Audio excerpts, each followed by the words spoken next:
Voilà, Baruch Hashem. Alors, Baruch Hashem, c'est un plaisir d'accueillir ici, Baruch Haba, le maître des lieux, Monsieur Robert Laroche, c'est celui qui nous permet d'avoir Hashem. Et donc, disons que le grand de ce soir, il est le mémoire de son papa et de son père. C'est important. Et nous sommes très heureux de recevoir ici Mishkan Eliyahu, le Rav Eliyahu Ben Loulou. C'est concours de circonstances que la synagogue s'appelle Mishkan Eliyahu et de recevoir aussi un Eliyahu ce soir, Baruch Hashem, dans cette période un peu difficile de Tisha B'Av, du mois de Av avec le Khurban, mais ça ne va pas nous empêcher de recevoir des belles paroles de Torah du Rav Ben Loulou Bezrat Hashem et de comprendre le thème du cours qui est rester juif en vacances. Que d'être juif, ça nous concerne pas qu'une partie de l'année et toute l'année. Et à vous de la parole, Bezrat Hashem.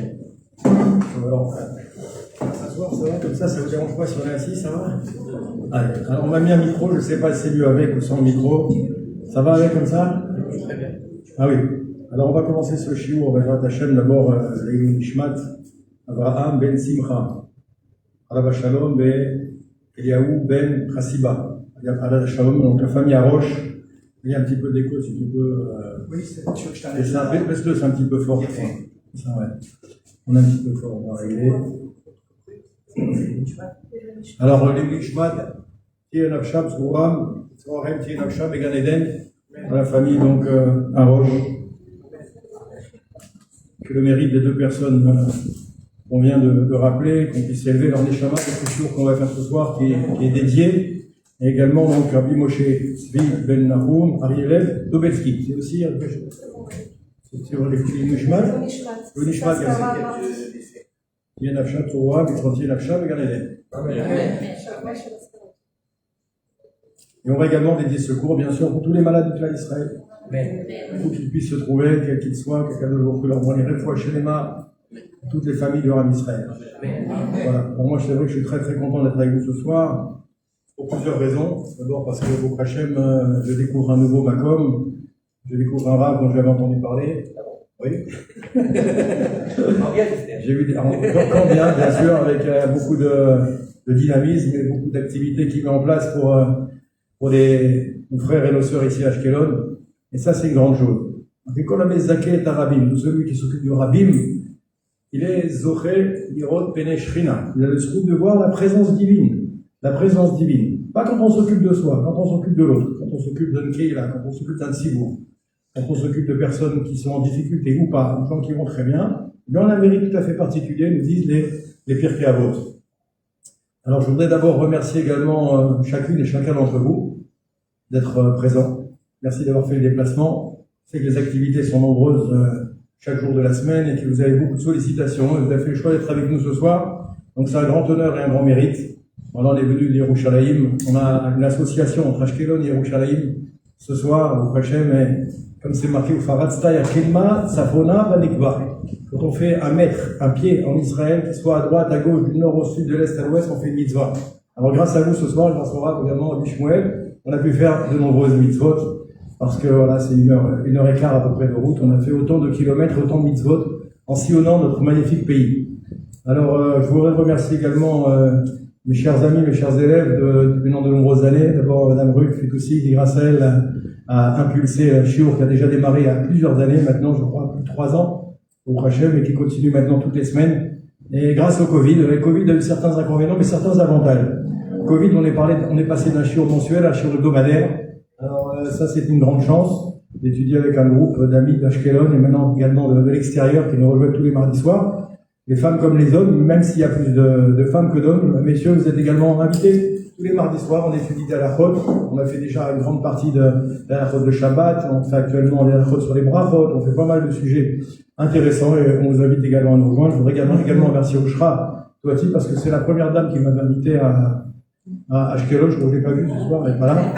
Elle n'est pas arrivée, elle va arriver. C'est elle qui m'a invité la première fois à Ashkelon et au prochain, grâce à elle, j'ai pu me connecter un petit peu avec cette magnifique Keila. Et je vois depuis toutes ces années que, au prochain, la Keïla se développe. Il y a chaque trimestre, chaque année, on voit une nouvelle Keïla qui voit le jour, et ça, Baruch Hashem, c'est un grand scout. D'apporter le message de la Torah là où on se trouve, là où on s'installe, Baruch Hashem, il faut essayer de développer les activités de Torah, pour développer la Torah, le mitzvot, Ma'asim Tovim.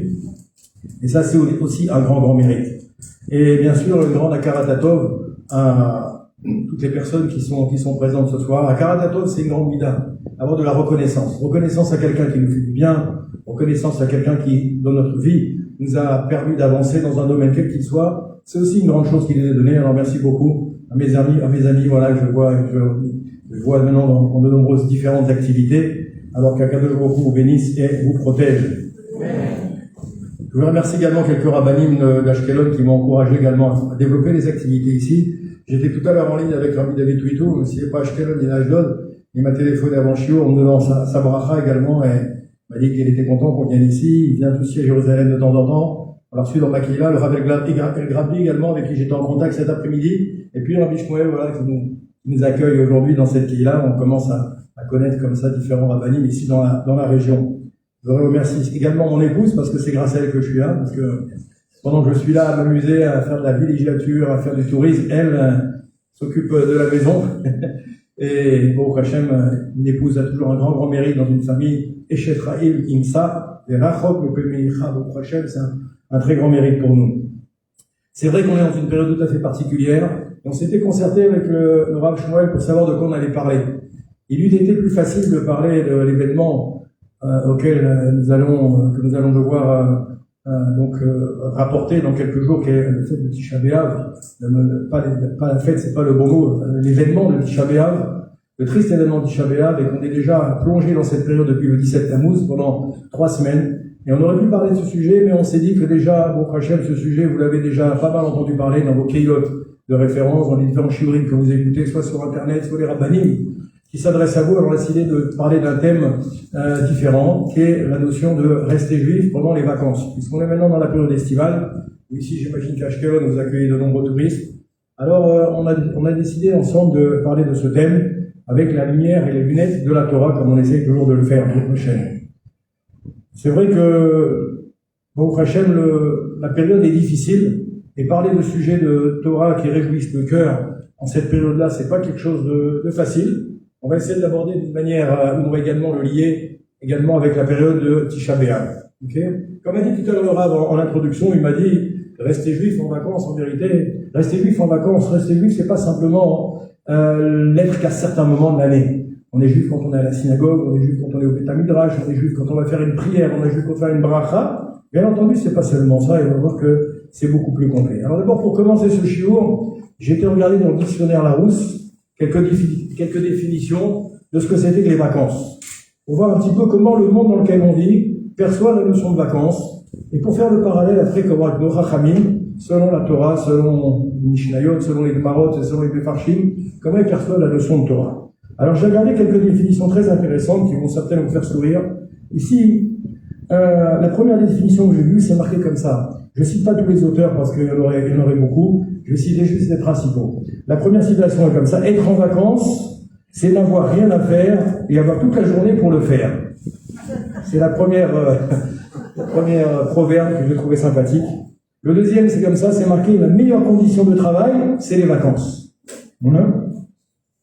La troisième, c'est marqué les mères de famille sont les seuls travailleurs qui n'ont jamais de vacances. Mesdames, c'est un hommage à nos épouses et aux dames du clan d'Israël. Une autre citation très intéressante, si j'étais médecin, je prescrirais des vacances à tous les patients qui considèrent que le travail est important. À méditer. Alors, une autre très intéressante, il a dit comme ça, ce sont des philosophes en général, ou des écrivains célèbres, plus ou moins célèbres les uns que les autres. On n'a jamais autant besoin de vacances que lorsqu'on en revient. Vous avez remarqué que les gens, quand ils reviennent de vacances, sont toujours fatigués. J'ai donné un shiur hier soir à Yerushalayim, mais une personne qui revenait d'Islande. Il a passé 15 jours en Islande avec 6 ou 7 couples. Ils sont partis comme ça faire ils appellent ça le trek. Je connaissais pas, moi. Ils sont partis faire comme ça le trek en Islande. Il m'a dit, je suis épuisé, j'en peux plus, je suis crevé. Les vacances, ça fatigue, c'est connu, hein. C'est pour ça qu'il vaut mieux pas en prendre. Comme ça, on est tranquille. Alors, on a dit ici, Alors ça, c'est quelqu'un qui est connu, William Shakespeare. Vous connaissez, ça vous parle. William Shakespeare, il a dit, si on passait l'année entière en vacances, s'amuser serait aussi épuisant que travailler. Hein? Enfin, continue, il nous dit, je pensais que les vacances me videraient la tête, mais non, ça ne vide qu'une seule chose, le porte-monnaie. Hein, ça aussi on connaît. Voilà. Alors une citation également qui va nous donner un petit peu la mesure de comment les vacances sont perçues dans le monde dans lequel on vit.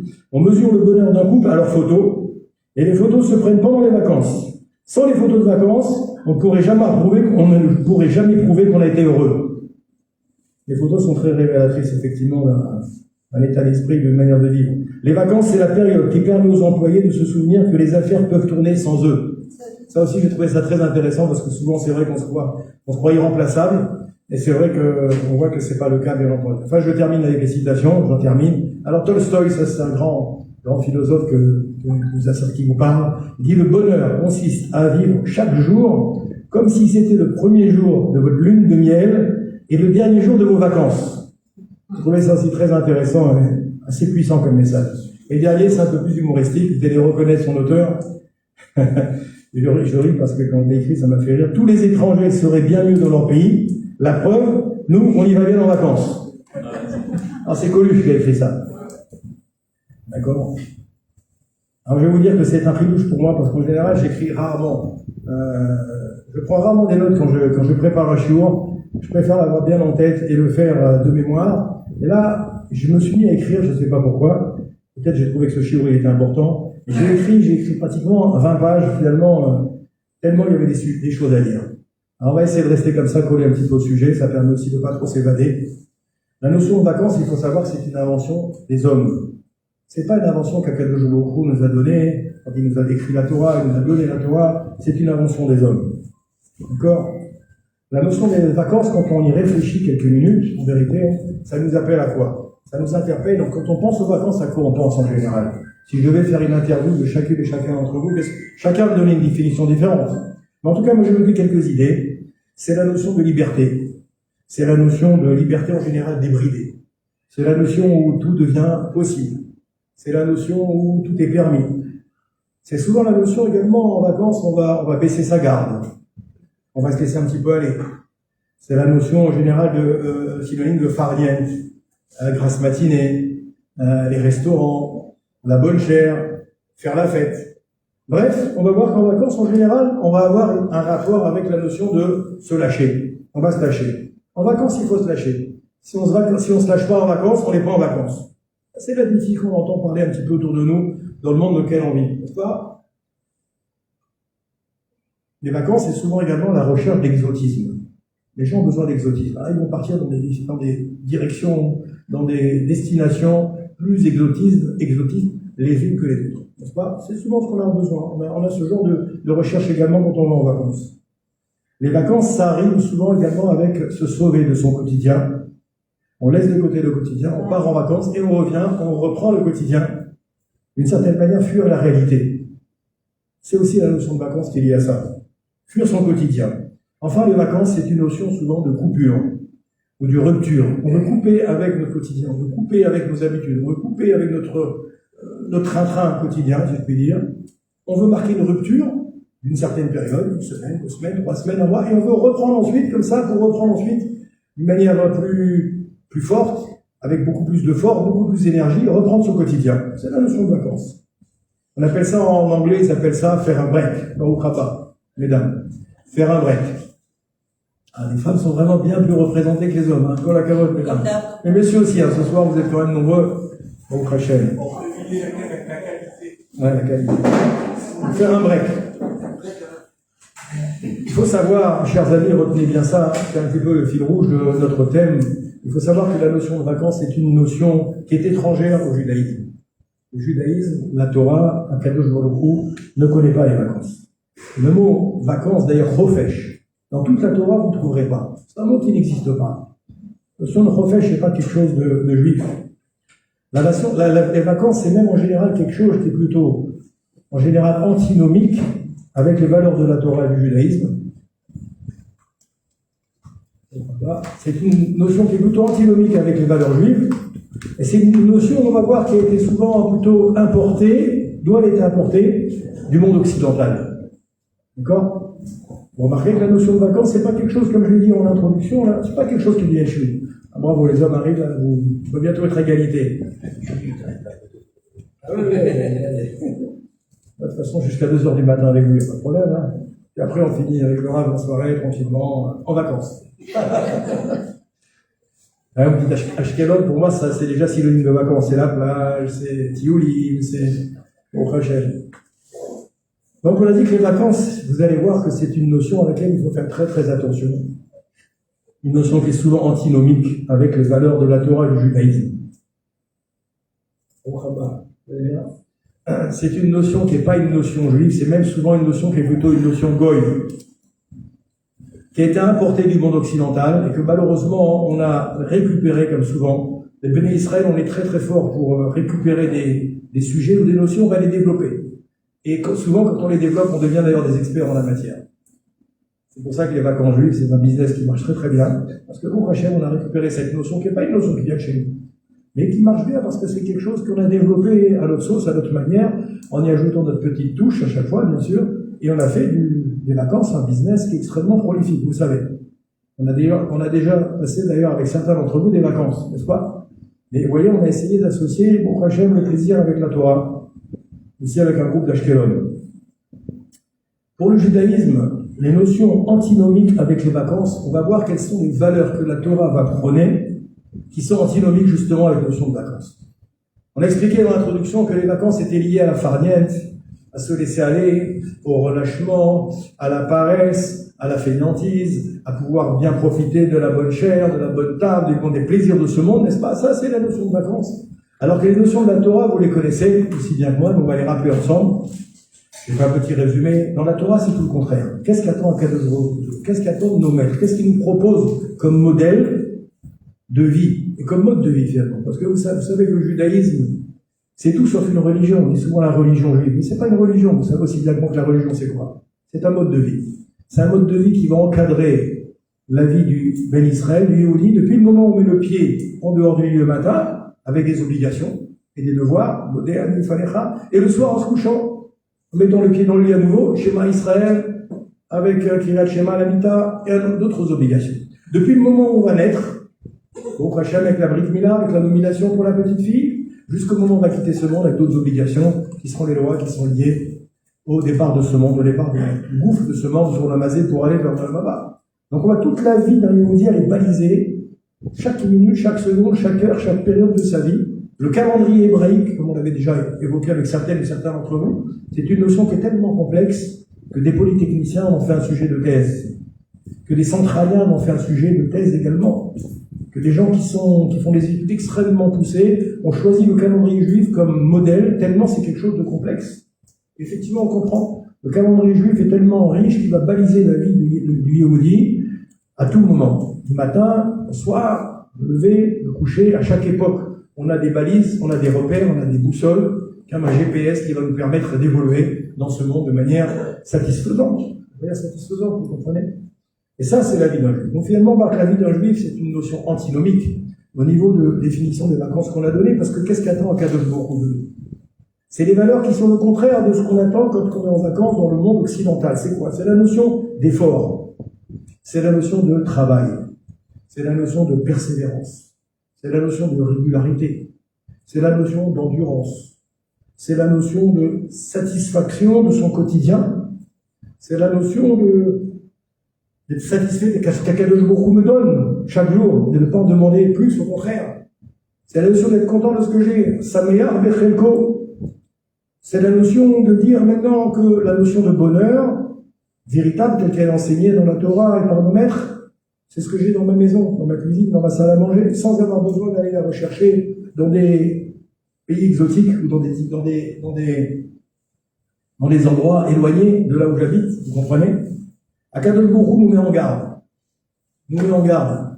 La notion de vacances est quelque chose de dangereux. La Gemara nous dit dans Yevamot, 6e Pérec, elle dit si tu arrêtes d'étudier un jour, tu perds pas un jour d'études, tu perds 3 jours d'études. Si tu arrêtes d'étudier 2 jours, tu perds 6 jours d'études. 3 jours, 18 jours d'études. Comprenez? 9 jours d'études, excusez-moi, c'est un multiple de 3 à chaque fois. De là, on voit cette notion d'effort, cette notion de travail, cette notion de persévérance qui devient le premier sujet auquel il faut être extrêmement vigilant. Alors, j'ai essayé de faire un rapprochement, justement, la vision occidentale des vacances, la vision juive de vacances, sur le parcours de ce shiur qu'on va essayer de dérouler ensemble. Bien sûr, si vous avez des questions, vous pourrez les poser. Si vous n'êtes pas d'accord, vous pouvez le dire également, et vous avez le droit. Et donc, c'est un shiur qui peut être également, bien entendu, interactif. Si le Rav veut rajouter des choses également, le simcha là-bas, avec grand plaisir. Dans les vacances, il y a une notion, effectivement, comme je l'ai dit, en premier lieu, une notion de danger. Warning, on appelle ça un warning en hébreu. En anglais, excusez-moi. Warning. Ça veut dire que quoi? Par exemple, on va voir quelqu'un qui fait du sport à un haut niveau.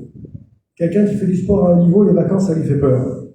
Il va pas, c'est souvent un mot qu'il connaît pas, qu'il enlève de son vocabulaire. Vous voyez un athlète de haut niveau, vous lui dites quand est-ce que tu pars en vacances, il va dire les vacances, c'est quoi les vacances? Je connais pas. Pourquoi? Parce que l'athlète de haut niveau, il sait que si maintenant il part en vacances 1 jour, 2 jours, 3 jours, 4 jours, pour récupérer ce jour, ces 2 jours, ces 3 jours, 4 jours de vacances qu'il a pris, ça va lui coûter très très cher. Vous comprenez? Ça va lui coûter très très très cher. Il en est de même pour les virtuoses. Pour les virtuoses, pour ceux qui font de la musique, d'accord? Pour les virtuoses, c'est pareil. Un virtuose, quelqu'un qui exerce un art à un très très haut niveau, vous allez le voir, vous lui dites quand est-ce que tu prends tes vacances? Il va dire les vacances, c'est quoi les vacances? Pour 2 raisons. La première, parce qu'il sait que s'il travaille pas un jour son instrument, son art, pareil, c'est pas un jour qu'il va perdre, c'est au moins 2 ou 3 jours comme c'est marqué dans le Gemara pour le musicien professionnel. Mais en plus de ça, il va dire vacances, ça veut dire quoi? Pourquoi je devrais prendre des vacances? J'ai pas besoin de prendre de vacances. Pourquoi j'ai pas besoin de prendre de vacances? Parce qu'en vérité, ce que je suis en train de faire, quand je suis en train d'exercer mon art c'est également une passion. Et quand j'exerce une passion, est-ce que j'ai besoin de tout arrêter, de faire un break, pour dire ça, j'arrête tout maintenant, et puis maintenant je vais aller m'occuper à d'autres choses où je vais pouvoir enfin kiffer? Parce que souvent j'ai oublié de le dire, mais bien entendu c'est évident pour tout le monde. Quand on parle de vacances, il y a la notion de kiff. Je veux kiffer le plus possible. Plus je kiffe, plus les vacances sont bonnes. Et on va voir que c'est pas forcément vrai. On va prendre quelques exemples, vous allez voir. En tout cas, dans le monde du sport à haut niveau, dans le monde des virtuoses à haut niveau, dans le monde professionnel, on va voir que c'est une notion qui n'est pas une notion tout à fait toujours sympathique. Et on va voir qu'à haut niveau, les musiciens professionnels, ils n'ont pas besoin de vacances. Je me rappelle qu'on avait demandé, je l'avais dit dans un cours aux dames, on avait interviewé le grand pianiste Arthur Rubinstein, à 98 ans. On lui avait demandé, aujourd'hui, à 98 ans, vous êtes arrivé au sommet de votre art, vous n'avez plus besoin de pratiquer le piano. Le piano, ça y est, vous maîtrisez, vous êtes au-dessus de la technique. Il a dit, oui, mais quand je suis en vacances, je ne fais que 6 heures de gamme par jour. Et ils ont interviewé le grand virtuose Yehudi Menuhin, Alav Shalom. Quand ils l'ont interviewé, quelques années avant qu'il quitte ce monde, il a dit, quand est-ce que vous prenez les vacances chez les virtuoses? Il a dit, vacances, ça veut dire quoi, vacances? Je connais pas ce mot, c'est un mot qui n'est pas dans mon vocabulaire, ça n'existe pas. J'ai pas besoin de vacances. Vous comprenez? Mark Twain, autre philosophe, il a dit, le secret du succès est de faire de ta vocation tes vacances. J'ai trouvé ça très joli parce que là, il se rapproche déjà de notre notion de la Torah. Je répète, le secret du succès est de faire de ta vocation tes vacances. Vous comprenez? Dans la Torah, si on est conscient des risques de la coupure, si on est conscient des risques que la coupure peut provoquer dans une vie, de l'arrêt du changement de mode de vie, même pour une courte période, alors finalement, en général, on va arriver à la conclusion qu'on ne veut pas prendre de risques. Je ne veux pas prendre de risques tellement je sais ce qui risque de se passer quand je vais revenir de vacances. Pour certains ou certaines, peut-être ça va vous faire un petit peu sourire. Vous allez dire, attendez, le rabbin qu'on a vu ce soir, il exagère. Mais sincèrement, moi je peux vous dire, je suis Baal Tshuva. Je n'ai pas grandi dans la Torah, ni moi ni ma femme d'ailleurs. On a grandi au Prochaine comme des juifs traditionnalistes, et on a commencé à faire Teshuvah quand on avait 18, 19, 20 ans. Et avant cette période-là, on prenait les vacances débridées. Donc on sait ce que c'est que de prendre des vacances débridées. Ne cherchez que le kiff, rien que le kiff, rien d'autre que kiffer dans les vacances. On sait ce que ça nous a coûté. On sait ce que ça a coûté au Ham Israël. Quand on voit malheureusement ce qui se passe des fois pendant les vacances, qui sont des vacances débridées, comme on le dit aujourd'hui, on sait ce que ça peut coûter, on va pouvoir en parler à travers la notion, à travers les exemples que j'ai pu prendre pour préparer ce shiur. Les Chachamim ne connaissent pas la notion de vacances. Pourquoi? Pas besoin de vacances. Non pas qu'ils ne ressentent pas le besoin de prendre des vacances, mais parce que finalement, comme ils sont heureux, chaque jour de leur vie, chaque minute, chaque seconde, ils sont heureux. Et Zéouachir, sa mère Bechelko, quel homme heureux. C'est celui qui est content de ce qu'il a. Il est chez lui à Ashkelon, dans son appartement, il a la mer à côté, il a le soleil, il a le beau temps. Il est à Paris, Paris est la première ville au monde, belle ville. Il est à New York, il est content. Il est en Chine, il est content. Il est à Strasbourg, il est content. Quel que soit l'endroit où il est content, il est heureux. Alors maintenant, le Chacham, il va dire maintenant pourquoi j'ai besoin maintenant d'aller dans un autre endroit que je connais pas, avec des gens que je connais pas, avec une langue que je ne connais pas, avec des habitudes que je ne connais pas. Alors il dit non, j'ai pas besoin, je suis bien où je suis. Ça, c'est la première notion du Tamid Chacham. Maintenant, si on réfléchit objectivement, hormis les conseils de nos Chachamim, on va essayer de prendre un petit peu chaque point à point, pour voir un petit peu comment on va faire ce parallèle entre le monde laïque et le monde de la Torah. La notion de liberté, débridée, tout devient permis. Effectivement, ça peut être une bonne chose. On va dire maintenant, je m'arrête pendant 1 semaine, 2 semaines, 3 semaines, 1 mois, allez, on arrête tout. Plus de contraintes, plus de règles, et on y va, on se lâche. Ça, c'est la première chose. On peut voir à quelle catastrophe ça peut amener. Pourquoi? Vous savez que tout le travail d'une année entière, on peut le perdre en quelques jours de vacances. Je parle pas que pour les enfants. Pour les enfants, c'est sûr. Prenez les enfants qui toute la journée ont fait les efforts, les parents ont fait les efforts, à la cache-route, au Shabbat, à la Tzniout, à Hollywood, à la Tfila, au Minyan, au Birkat Amazon, et j'en passe des meilleurs. Et maintenant on dit on arrête tout. On arrête tout pendant 1 semaine, même quelques jours, on revient, c'est une catastrophe. En 1 semaine, l'être humain a la capacité d'oublier tout ce qu'il a appris pendant 1 année, 2 ans, 3 ans, 4 ans, peut-être même 10 ans. Vous comprenez? C'est valable pour les enfants, mais c'est valable aussi pour les adultes. On croit que c'est valable que pour les enfants, mais en réalité, c'est valable pour les adultes également. Le Rav Dessler, dans son livre Mirtav Eliyahu, il a la prétention, si je puis dire, de dire une phrase qu'il faut que vous reteniez, toutes et tous. Si vous ressortez de cette salle ce soir en ayant retenu que cette phrase-là, d'ailleurs, comme on dit dans la Gada, le Pessah, vous aurez tout gagné. Le Rav Dessler a dit dans son Mirtav Eliyahu, il dit En Adam Bnei Chorin Ela Misheosek Batora. C'est facile à comprendre, mais je traduis. En Adam Bnei Chorin. Il n'y a pas d'homme libre dans ce monde. Il le dit avec beaucoup de véhémence. Le Rav Eliyahu Dessler, c'est un contemporain qui a vécu qui nous a quittés il y a quelques décennies. Donc un contemporain qui a vécu le monde dans lequel on vit, le même monde que nous, que vous et moi.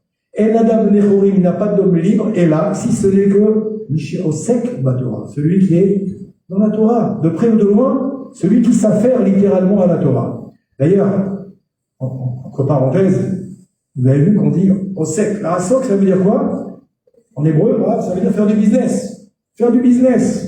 On fait de la Torah un business. Ça veut dire quoi faire de la Torah un business? Je m'attache aussi sérieusement à la Torah que je m'attache à mon activité professionnelle.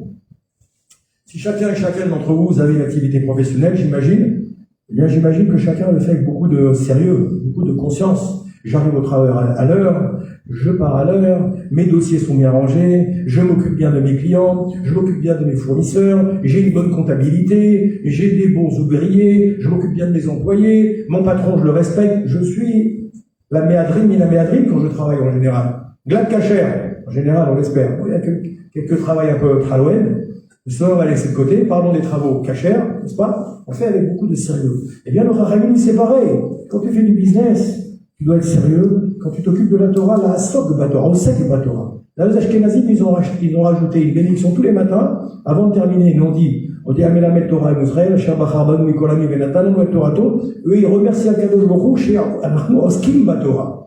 On remercie Akadosh Baruch Hu de prendre la Torah aussi au sérieux que ce qu'on le fait quand on a les activités de Chol. Les activités qui ne sont pas les activités de Torah. Alors, pourquoi je vous dis ça? En Adam Bnei Chorim Elashim Osek Batora. Il n'y a pas d'homme libre dans ce monde que celui qui s'occupe de la Torah. Pourquoi?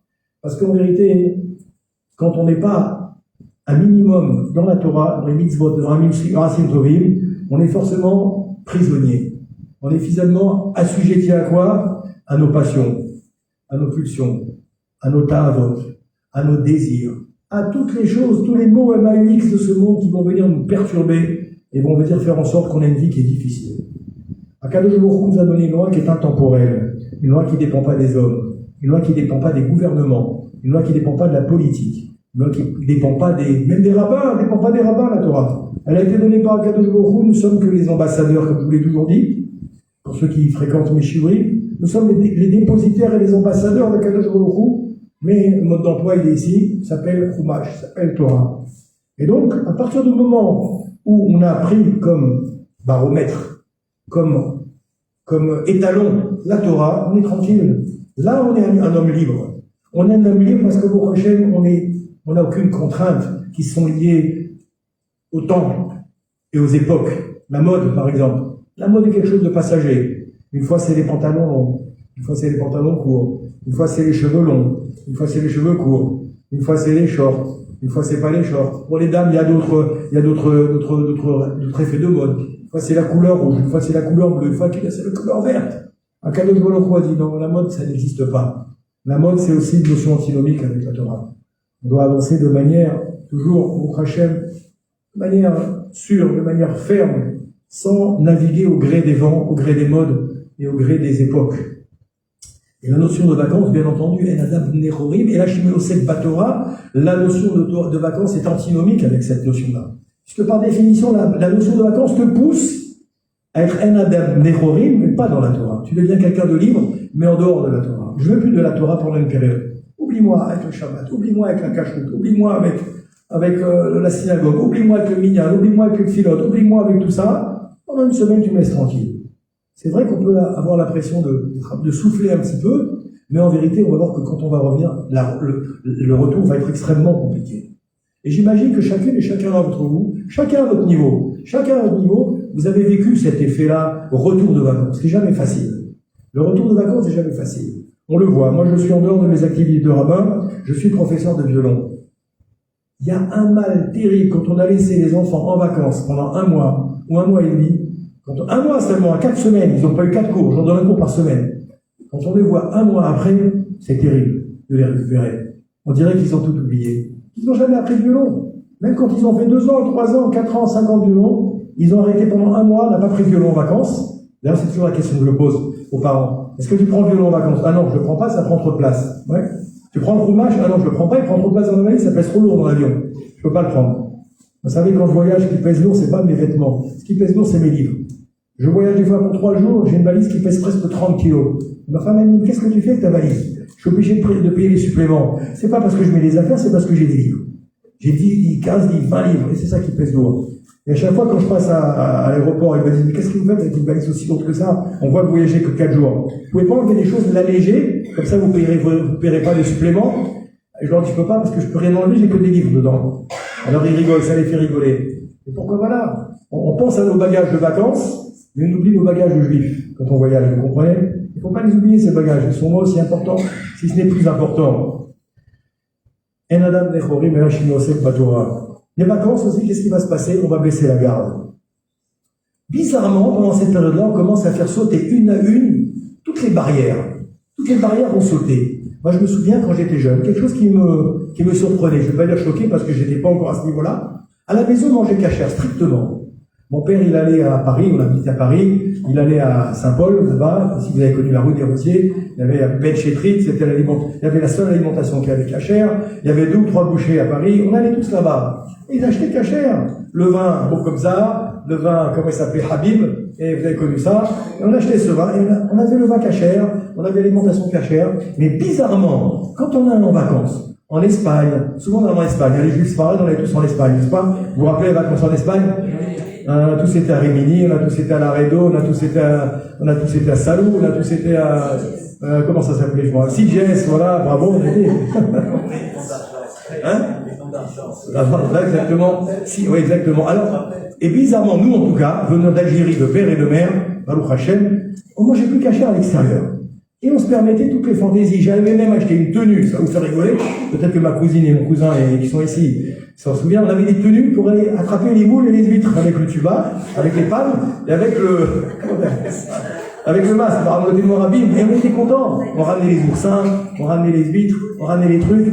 Et innocemment, parce qu'au Hachem, j'ai des parents qui ont fait teshuva avec, après, au Hachem, mais eux-mêmes, on rigole de ça. Mais en vérité, on se rendait pas compte qu'on était en train de bafouer la Torah de manière allègrement, sans aucune gêne, sans aucune retenue. Et même des choses encore bien entendu beaucoup plus graves que ça, vous comprenez? Alors, c'est ce que je dis, la notion de vacances, on baisse sa garde. On fait sauter toutes les défenses.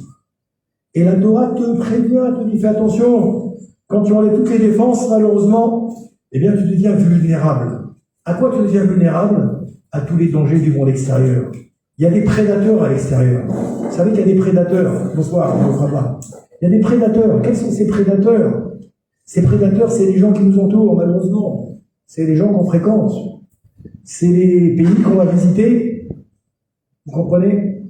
C'est tous ces endroits dans lesquels on peut aller, où on ne se rend pas compte de tous ces dangers qui rôdent à chaque porte de ces maisons où on va en villégiature. Dans la fête, dans la bonne ambiance. Je me rappelle quand j'étais en Espagne, par exemple, mes parents, ils louaient toujours une maison. Et qu'est-ce qui se passait là-bas? Quand on sortait se promener dans la rue, il y a des jeunes qui distribuaient des tickets. Mais c'était quoi ces tickets? C'est des tickets pour aller dans les boîtes de nuit. Et c'était gratuit, ils nous invitaient gratuitement pour aller dans les boîtes de nuit, vous comprenez? Moi, je savais pas ce que c'était. Et on y allait, vous voyez, on rigolait, c'est gentil, on va danser, on va passer des bons moments. C'est très sympathique, vous comprenez? Mais en vérité, ce sont des endroits dangereux. Je peux encore une fois je suis pas venu pour faire l'apologie, ni de la boîte de nuit, ni quoi que ce soit, mais il faut savoir, à Kadosh Baruch Hu, il a dit, les Chacham nous dit un mot, warning, danger. Danger. Comme il a dit Rabbi Akiva, quand il a raconté un général romain qu'il avait en face de lui, il a raconté cette femme, il a dit, si déjà les poissons, quand ils sont dans l'eau, ils sont en danger de quoi? Du filet des pêcheurs, de l'hameçon des pêcheurs, etc. Alors si maintenant tu fais sortir le poisson de l'eau et que tu le mets en dehors de l'eau, c'est sûr que là il n'a même pas une chance de vivre. C'est vrai qu'il n'y a plus les pêcheurs, c'est vrai qu'il n'y a plus les filets, mais il y a un ennemi qui est encore plus vicieux et plus fort, c'est quoi? C'est tout simplement qu'il n'y a plus d'oxygène pour le poisson pour vivre. Quel est l'oxygène d'un juif? Quel est l'oxygène d'un Yehudi, du Bat Israël, du Ben Israël? C'est la Torah, c'est les mitzvot et c'est Marasim Tovim. Quand un juif n'a plus de Torah, de mitzvot et de Marasim Tovim, c'est comme si un poisson qu'on a sorti de l'eau qui n'a plus d'oxygène et qui ne peut pas vivre. Tout simplement, ni plus ni moins. On s'en rend pas compte parce que c'est plus fin que cela, bien entendu, pour la machine humaine que pour le poisson, mais en vérité, c'est exactement le même phénomène. Ça, c'est la première chose. La deuxième notion, la notion de farniente, elle est très intéressante. Moi, j'entends, des fois, quand je parle avec des goïs, vous savez, ils nous parlent de vacances. Ils disent, c'est quoi ton programme des vacances? Moi, c'est très simple, rappelez-vous. Moi, les vacances, c'est je dors jusqu'à midi, 1 heure, 2 heures, et je me lève après, je prends mon petit déjeuner, et je commence à manger, peut-être il est 4 heures d'après-midi, et après, je vais faire la bringue jusqu'à 2 heures, 3 heures du matin, 4 heures du matin. Et il me dit, et vous, rappelez-vous, c'est quoi votre programme de vacances? Mon programme de vacances, je vais vous le donner. Mon programme de vacances, dans notre jargon à nous, ça s'appelle Yom Tov. Yom Tov, c'est les vacances. Yom Tov, on se lève à 7 heures du matin. Et ensuite, on va à la synagogue à 8 heures du matin. Et on va prier jusqu'à midi. Et ensuite, on va manger. Et ensuite, on va repartir à la synagogue. Et ensuite, on va donner un cours. Et ensuite, on rentre un petit peu à la maison et on repart à la synagogue. Et on va encore prier à nouveau. Et ensuite, le soir, quand on arrive à la maison, on va encore prier. Et on va encore étudier. Et ensuite, on va se coucher. Et même quand on est couché, c'est pas fini. On va encore prier. Et après, on va dormir. Ça, c'est notre programme de vacances. Alors, c'est vrai qu'ils ont du mal, parce que les goïms, quand on est en vacances, vous avez de la chance chez les juifs. Vous avez beaucoup de fêtes. Mais pour eux, faire la fête chez les goïms, c'est pas la même notion de fête chez nous. En tout cas, telle qu'elle est donnée dans la Torah et dans Shulchan Aruch. Et je leur dis, détrompez-vous, quand on fait 2 jours de Rosh Hashanah, on n'est pas 2 jours à la plage, en train de se dorer la pilule. On n'est pas 2 jours en train d'être au restaurant toute la journée, à manger et à boire, et à faire la fête avec les copains. On est 2 jours en train de se ressourcer. On est 2 jours en train de s'occuper de ce qui est le Icar dans la vie, c'est sa femme, ses enfants, ses petits-enfants, ses amis, sa communauté, ses frères, ses sœurs. Vous comprenez? Nous, c'est ça la notion de vacances chez nous. Donc la notion de farniente, la notion de paresse, telle qu'elle est définie dans le monde dans lequel on vit, la vie débridée, décousue, il n'y a plus de cédère. La Torah, elle a appelé ça en un mot, ça devient l'anarchie. Et l'énergie, bien entendu, vous l'avez compris, c'est aussi une notion qui est contraire à la notion de Torah. La Torah a mis en garde. La Torah met en garde contre toutes ces notions-là. La notion de travailler, de bosser, de se donner du mal. La notion d'essayer de progresser, d'avancer dans la vie. Vous savez très bien, aussi bien moi, qu'on ne peut pas avancer dans la vie. On ne peut pas progresser si on n'a pas fait beaucoup d'efforts. Quelqu'un qui est toute la journée en vacances, bien entendu, si vous essayez de voir qu'est-ce qu'a fait cette personne dans cette vie, dans sa vie en général, elle n'a rien fait. Elle n'a rien fait. Pourquoi? Parce que tout ce qu'on obtient facilement dans la vie, on n'en retient absolument rien, on n'en gagne absolument rien. Alors que toutes les choses au contraire pour lesquelles on a travaillé, on a œuvré, on a lutté, alors bon Rachel, on en tirait beaucoup de satisfaction. Et beaucoup de richesse, à la fois matérielle et à la fois spirituelle. Vous comprenez? Et ça, bien entendu, c'est une notion qui est contraire également à la notion de vacances. Également, dans ce monde-là, dans le monde qui est le monde des vacances, également, comme je l'ai dit tout à l'heure, on va subir un certain nombre d'influences. C'est marqué dans la Torah, Adam, les Hamal, Yulad. L'homme, il est né dans ce monde pour quoi faire? Les Hamal. Vas-y, Hamal en hébreu. Ça veut dire quoi, Hamal en hébreu? Au péné. Pas péné dans le sens négatif du terme. L'homme, il est venu dans ce monde pour se donner du mal. On est venu dans ce monde pour travailler. On va avoir des vacances éternelles, croyez-moi, chacune et chacun d'entre vous. On a des vacances éternelles qui sont prévues pour chacune et chacun d'entre nous. C'est marqué Kol Israël Yesh Halek l'Olam Haba. C'est quoi l'Olam Haba? C'est les vacances éternelles où on ne fera que profiter, mais profiter de quoi? De tout ce travail qu'on a fait dans ce monde. Vous comprenez? Donc plus tu bosses dans ce monde, et physiquement, et spirituellement, et matériellement, plus tu vas profiter dans l'autre monde. Moins tu bosses dans ce monde, c'est un système de vase communicant, moins tu profiteras dans l'autre monde. C'est comme ça que ça fonctionne, tel que ça nous est défini dans la Torah et par nos sages. Et on voit également au niveau matériel, bien entendu. Quelqu'un qui n'a pas bossé, comment il va arriver dans la vie à faire quelque chose? Vous voyez les jeunes aujourd'hui. Les jeunes, ils disent, moi je veux pas faire de diplôme, je veux pas étudier. On parle pas de Torah, mettons le Torah à côté quelques minutes. On voit bien que si on travaille pas, on n'arrive à rien du tout, n'est-ce pas? Alors que si on bosse, on fait des efforts, alors forcément on bosse. Ce matin, je me suis réveillé à 5h30. J'ai une fille qui fait médecine, qui est en 6e année de médecine. On habite à Jérusalem, elle fait un stage à l'hôpital à Tel Aviv, Tel Hachomer. Elle doit être à l'hôpital à 7h15 pour commencer son service avec aller en stage avec les médecins là-bas. Eh bien, elle doit être à 7h15 à l'hôpital, c'est pas facile. Il faut se lever à 5h30 du matin pour prendre le train de 6h09 à Jérusalem pour avoir une chance d'arriver à Tel Hachomer à 7h15.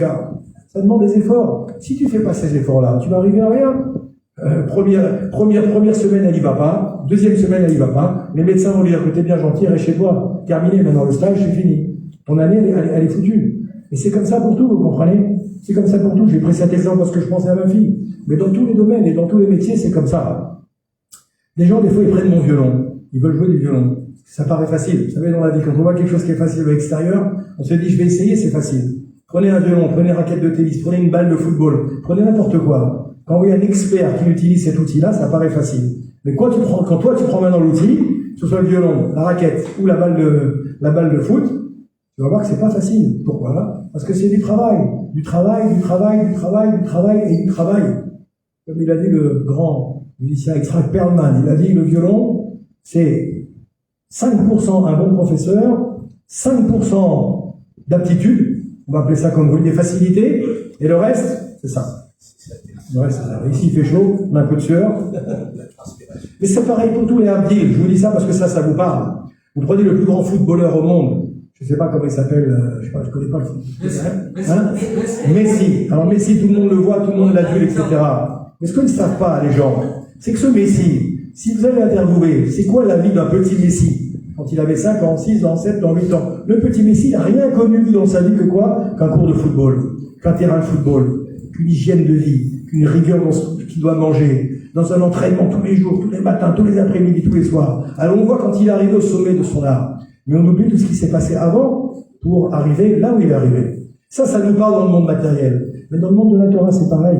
Si tu veux t'élever, si tu veux progresser, Adam, les Hamal, Yulad. Tu peux devenir Abraham, Yitzhak et Yaakov, David, Moshe, Aaron, Yosef, ou Shlomo, ou Rabbi Yosef, ou Abkanievski, tous les grands rabbins qu'on connaît, ou Baba Saleh. Messieurs, vous avez tous le potentiel de le devenir.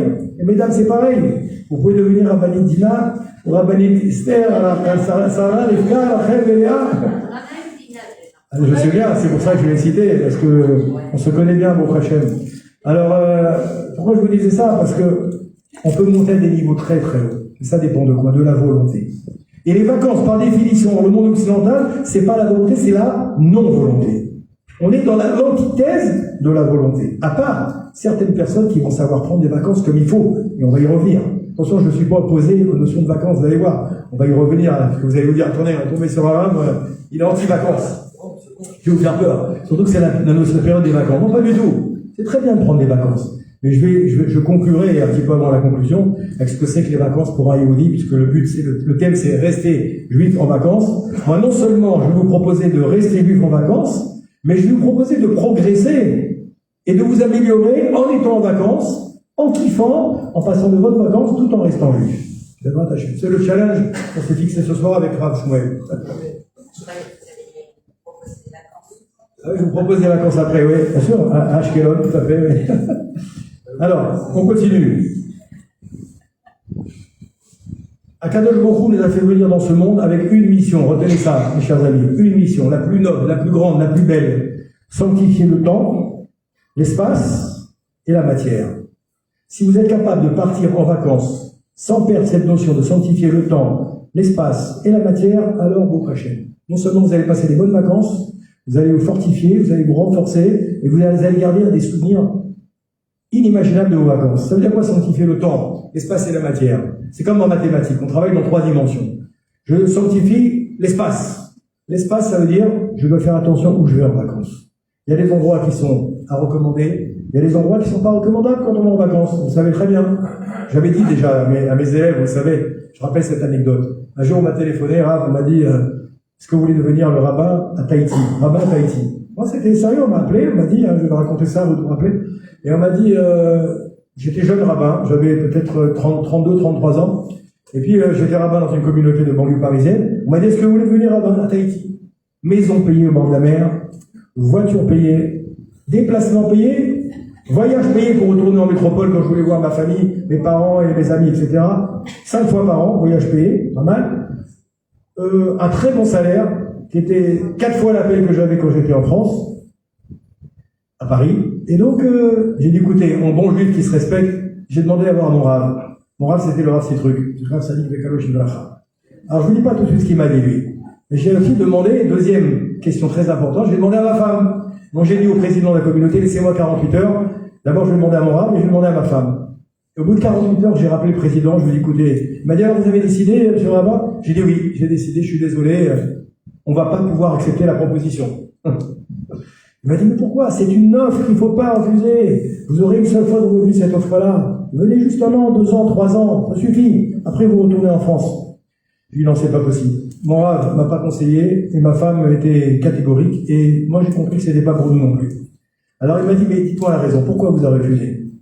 Ben, je lui ai dit, j'ai refusé pour une seule raison. Je suis pas du niveau. Je suis pas du niveau de venir à Tahiti, prendre la communauté juive en main. Pourquoi? Parce que, bien entendu, j'ai toutes les chances de me perdre à Tahiti et de revenir 1 an après avec un collier de fleurs, avec un short, avec un bob I love Tahiti, une chemise à fleurs et d'avoir tout oublié. Tout oublié, vous comprenez? Je me sentais pas assez fort. Et c'est ce que m'a dit mon Rav. Un petit truc, il m'a dit, patiente, c'est pas encore pour toi, ce genre de fonction. Mon autre mec s'appelait Raveman à Paris, m'a dit aussi, patiente, c'est pas pour toi. Et ma femme, elle m'a dit, t'es fou. Elle était déjà plus avancée que moi à cette époque. Pourtant, elle venait plus loin que moi. Elle était moins pratiquante que moi quand je l'ai connue. Vous savez que les femmes, elles avancent toujours au crachet beaucoup plus vite que les hommes. Donc, elle m'a rattrapé, elle m'a distancé. Alors, j'ai écouté ses conseils et celles de mes rabbinis. D'accord? Donc, voilà. Alors, je vous disais donc qu'il faut faire très très attention à ça. Premier temps, c'est l'espace. Deuxième temps, c'est quoi? La matière. Comment on sanctifie la matière? Même si tu te retrouves maintenant à 500 km de chez toi, fais attention à la matière, tu vas voir, tu vas manger, tu vas devoir faire des commissions, ne lâche pas toutes tes gardes, ne baisse pas toutes tes défenses, fais attention à ce que tu manges, fais attention à ce que tu bois, fais attention que tu vas faire tes commissions, renseigne-toi avant d'aller en vacances, où tu vas aller s'il y a des commodités pour que tu continues ta vie de Yehudi comme il faut, tu sois pas en épreuve sur chaque pas, acte, fait et geste. Une fois, on m'a demandé d'être rabbin dans un jour à Pessah, en Grèce. Je suis parti là-bas, j'ai accepté. C'était la première fois de ma vie que j'acceptais. Il y avait 700 personnes. C'était pas rien. C'est le seul rabbin pour un séjour de 700 personnes. Bon, je suis parti, j'ai accepté cette mission, avec l'accord de mes rabbinim, qui j'avais demandé des conseils comme toujours. Je suis arrivé là-bas, j'ai eu un très très gros problème. Parce qu'il s'est trouvé là-bas qu'il y avait peut-être une trentaine de femmes qui devaient aller au mikvé pendant le séjour. Peut-être même plus, peut-être 40 femmes. Ma femme est balanite. Elle s'occupe des femmes qui vont au mikvé. Mais là-bas, il n'y avait pas de mikvé. Je suis parti dans une ville où il n'y avait pas de mikvé, en Crète, c'était en Crète. J'étais à côté d'une ville qui s'appelait Thessalonique. On m'avait dit qu'il y avait un mikvé à l'époque. On m'avait dit qu'il y avait un mikvé. Mais le mikvé, malheureusement, ce que je ne savais pas, c'est qu'il n'était pas en fonction. Alors j'ai appelé un de nos maîtres, ici, qui habite à Bnei Brak, qui s'appelle Rav Dreyfus. Peut-être que vous connaissez. C'est un grand spécialiste du mikvé. Et j'ai dit, Rav, j'ai un petit souci, parce que maintenant j'ai une quarantaine de femmes qui doivent aller au mikvé. Bon, il y a la mer. Bien sûr, il y a la mer. Et on connaît la faute pour aller à la mer.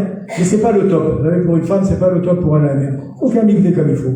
Si maintenant Bidi Avad, comme on dit, a posteriori, s'il n'y a pas de mikvé, on va pouvoir tremper les femmes, la femme va pas se tremper à la mer. Mais c'est pas le top. J'ai appelé Rav Dreyfus pour lui demander un conseil par rapport à la mer, parce que c'était disposé d'une certaine manière. On était parti un petit peu en expédition avec ma femme pour voir où est-ce qu'elle allait devoir tremper les femmes le soir, la nuit. Je me suis fait incendier par Rav Dreyfus. Il m'a enguirlandé comme un jeune qui était encore à la yeshiva. Il m'a traité de tous les noms, poliment, comme on peut le dire sur la Torah. Il m'a dit, Rabbi Eliaou, tu es quelqu'un d'inconscient. Tu prends 700 personnes avec toi dans une ville où il n'y a pas de mikvé, où il n'y a pas un mikvé en fonctionnement, c'est de l'inconscience. Et il avait raison, en vérité. Ça veut dire ça, il faut faire attention à la zéhirout. Il faut faire attention à la zéhirout, la prudence. J'aurais dû réfléchir, dire à l'organisateur, je suis désolé, je ne prends pas cette responsabilité de venir dans un endroit où il n'y a pas de mikvé à proximité. Vous comprenez? Bon, on a quand même réussi, je lui ai demandé après des conseils, on a trempé les femmes comme fait. La femme s'est occupée des épouses qui étaient là-bas, etc. Pour les... Oui, pas moi, vous inquiétez pas, madame. Donc, bref, et donc, en tout cas, on a fait ce qu'il fallait, mais c'était pas le top. On a fait déjà une petite coula, vous comprenez? Alors que le juif, c'est toujours celui qui doit réfléchir les khatri, a priori, pas a posteriori. D'ailleurs, Rabbi Chitrit, mon ami Rabbi Chia avait fait une conférence qui s'appelait Vivre le judaïsme a priori et pas a posteriori. C'est un thème de conférence très intéressant. Peut-être vous l'aurez un jour dans votre communauté sur ce thème-là, sinon on traitera peut-être ensemble avec votre Rav. En tout cas, vivre la Torah a priori, réfléchir avant aux conséquences de tes actes. D'ailleurs, il faisait une petite blague que j'avais racontée dans un de mes cours ici à Ashkelon. Il est sûr, vous savez, le Rabbi Chia dit que les juifs, on a tous le front plat. Pourquoi on a le front plat? Le syndrome du front plat. Ah, pourquoi on a le front plat? Souvent on a le front plat. Pourquoi? Il dit parce que le juif, il passe son temps à se taper sur la tête.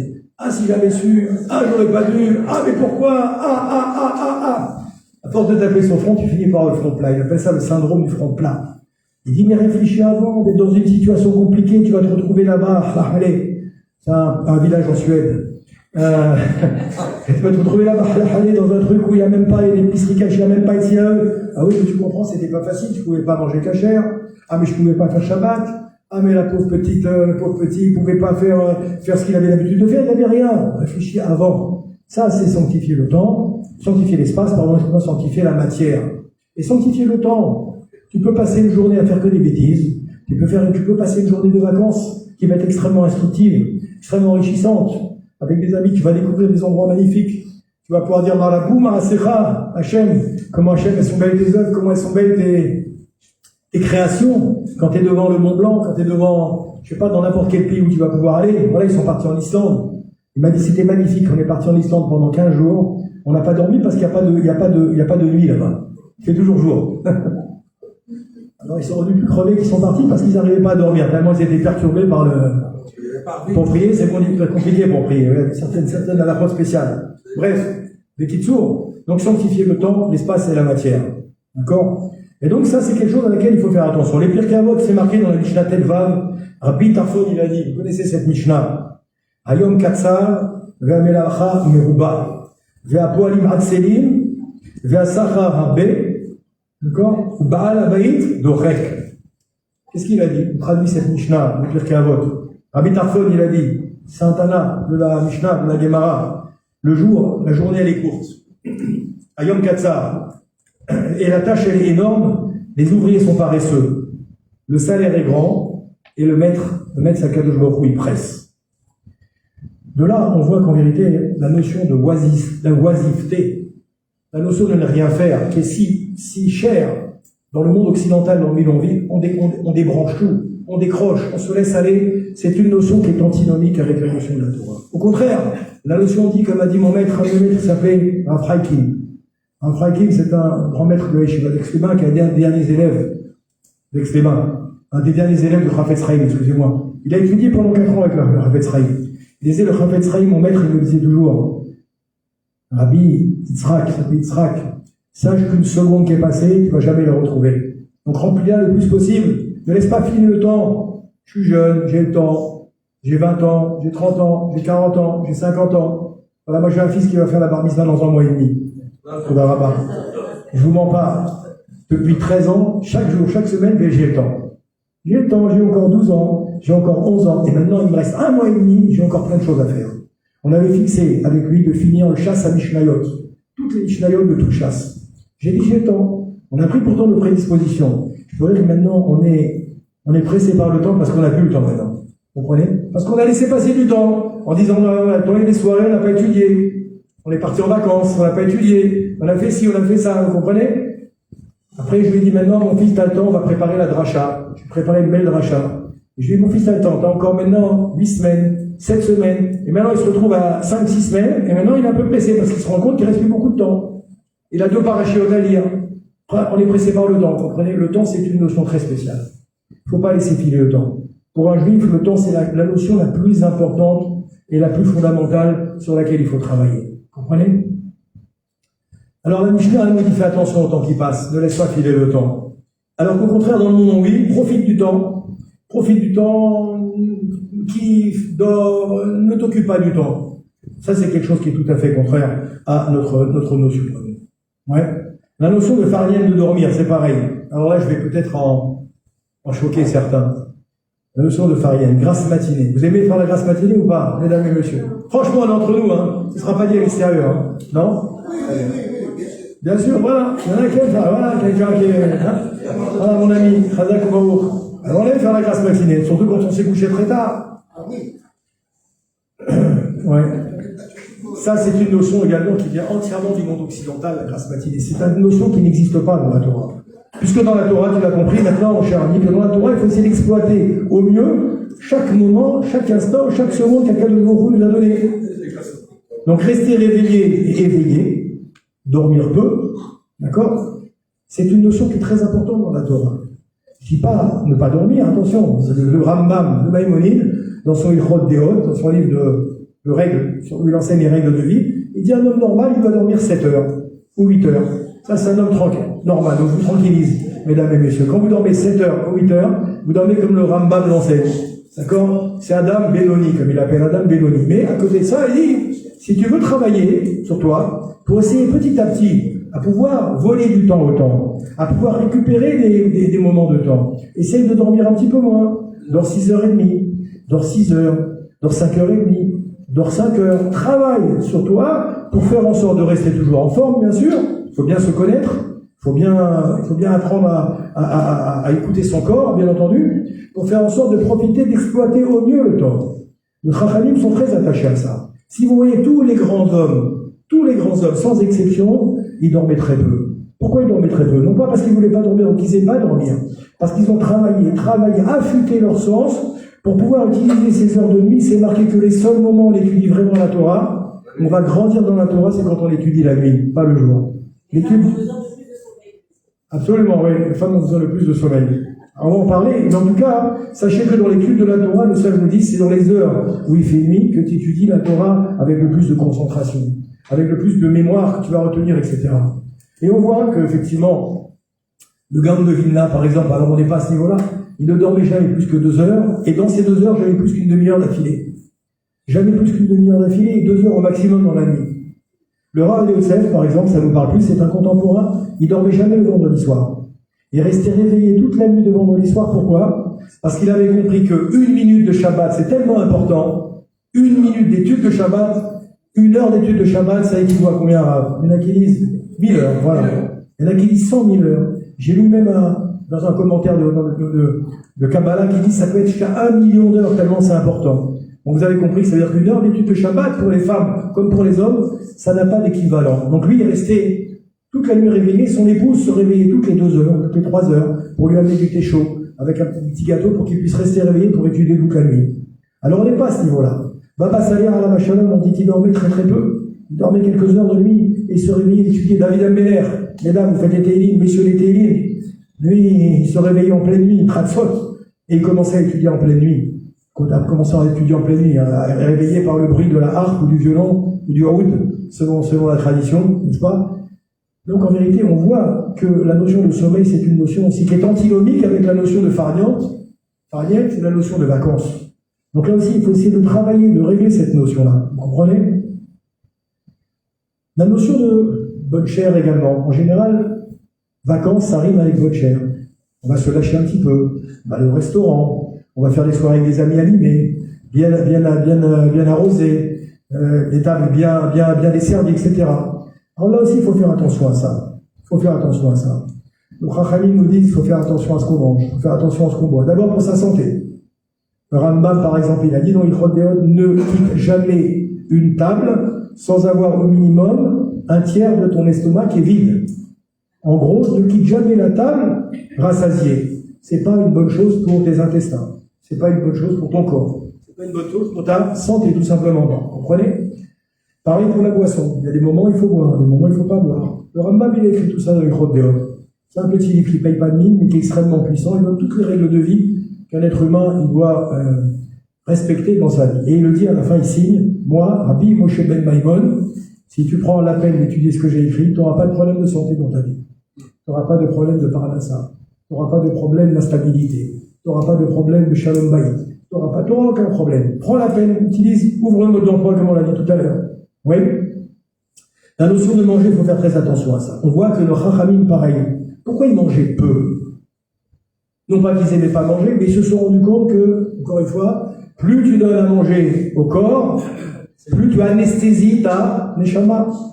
Plus tu donnes à manger à ta neshama, plus tu domptes ton corps. C'est un système aussi de vase communicant que malheureusement, on oublie des fois, mais qu'on expérimente. On voit bien à chaque fois qu'il y a une bonne table, des bonnes boissons, de la bonne chair, on a tendance un petit peu à s'oublier. Par exemple, soirée de Purim, magnifique soirée, en famille, avec des amis. Chachamim nous met en garde, fais attention à Purim. Purim, c'est pas là où tout est permis. C'est vrai qu'il faut bien boire, c'est vrai qu'il faut bien manger, mais fais attention. Si tu en arrives à avoir ce qu'on appelle en hébreu kalout, roche, de la légèreté, de la frivolité, de la... Ouais. Alors, malheureusement, tu vas devenir quelqu'un de dangereux pour toi, pour ton entourage, pour ta famille, pour ta femme, pour tes enfants.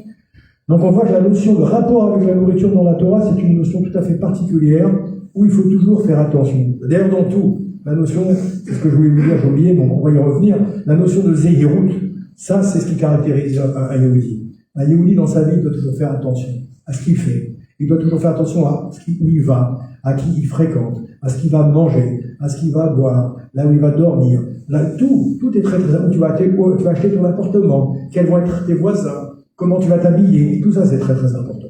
Donc manger, pour l'instant on est là, manger, il faut savoir qu'à la base, comme il a dit Molière, qu'est-ce qu'il a dit Molière? Il faut manger pour vivre et pas vivre pour manger. En vérité, il a puisé de Gemara Sanhedrin, 8e Pérec, où là-bas c'est marqué, alors, j'ai pas appris la phrase là-bas dans la Gemara, mais la Gemara elle me dit de faire très attention à ça. Il faut pas vivre pour manger, il faut manger, il faut vivre pour manger. Non, il faut manger pour vivre, et pas manger, vivre pour manger. Vous avez compris. Le contraire. D'ailleurs, vous savez, cette petite anecdote que Rav Kanievski, quand il mangeait, il savait pas ce qu'il mangeait. Au point qu'il devait manger à sa femme, il devait demander à sa femme, à chaque fois qu'il mettait un aliment dans la bouche, il disait à sa femme, qu'est-ce que je dois faire comme bénédiction? Et les gens, un jour, se sont rendus compte, ils ont vu qu'à chaque fois, il demandait à son épouse, quand il était avec elle, ou son élève, ou son talmide, ou son chauffeur, qu'est-ce que je fais comme bénédiction? Les gens se posaient la question, le Gadol, le géant de la génération, vous imaginez? Le géant de la génération, il comprend pas, il connaît tout par cœur. Il dit non, c'est pas qu'il connaît pas, c'est qu'il sait pas ce qu'il mange. Lui, quand il boit, c'est comme s'il met de l'essence dans la voiture. Quand il mange, c'est comme s'il met de l'essence dans la voiture. Quand vous allez, mesdames ou messieurs, mettre de l'essence, est-ce que vous faites la fine bouche? J'ai choisi la station plutôt Total que parce que l'essence est les meilleures, ou l'essence est moins bonne, ou un peu du tout, tu mets de l'essence, là, parce que tu sais ce qui va permettre de faire marcher le moteur. Tu comprends? Tu mets la bonne essence qu'il faut, 95, machin, etc. Pourquoi? Parce que si tu mets pas de l'essence, le moteur il marche pas. Si le moteur il marche pas, la mécanique fonctionne pas. Rav Kanievski, machin, c'est comme ça qu'il fonctionnait. Lui, il mangeait parce qu'il fallait mettre du carburant pour que la machine puisse fonctionner. Mais il ne savait pas ce qu'il mangeait, parce que ce qui était important, c'était de manger pour le corps, pas le fait de kiffer. Alors on n'est pas à ce niveau-là, bien entendu, loin de là. C'est bien de kiffer, c'est marqué que tu dois profiter de toutes les bonnes choses qu'Akadosh Baruch Hu il a fait dans ce monde. On a le Oneg Shabbat, on a le Oneg de la table, on a le Oneg de la bonne chair, on a le Oneg d'un bon vin, mais attention, il ne faut pas que ça devienne toujours un excès. Comme a dit le Rambam, quand tu veux savoir quand tu es bien dans la vie, c'est quand tu es au milieu. Dès que tu es trop à gauche, dès que tu es trop à droite, c'est comme un curseur, tu n'es pas dans le endroit. Tu sois au milieu. Que les choses restent un plaisir, mais que ça ne devienne pas un excès. Vous comprenez? Boire un petit peu de bon vin, c'est très bien. Boire toute la bouteille devient alcoolique. Boire un petit peu, manger un petit peu de chocolat, c'est très bien. Manger toute la tablette, boire ligne pour le foie, n'est-ce pas? Etc., etc., etc. Tout est comme ça. Tu manges un bonbon pour faire un petit kiff, mademoiselle. Et si tu manges tout le paquet de bonbons, tu vas avoir mal aux dents. Tu vas finir chez le dentiste avec toute la mâchoire à refaire. Tu comprends? Surtout si tu n'as pas bien les dents. À chaque fois, c'est de la zéroute, de la prudence. Est-ce que c'est pareil pour la boucha et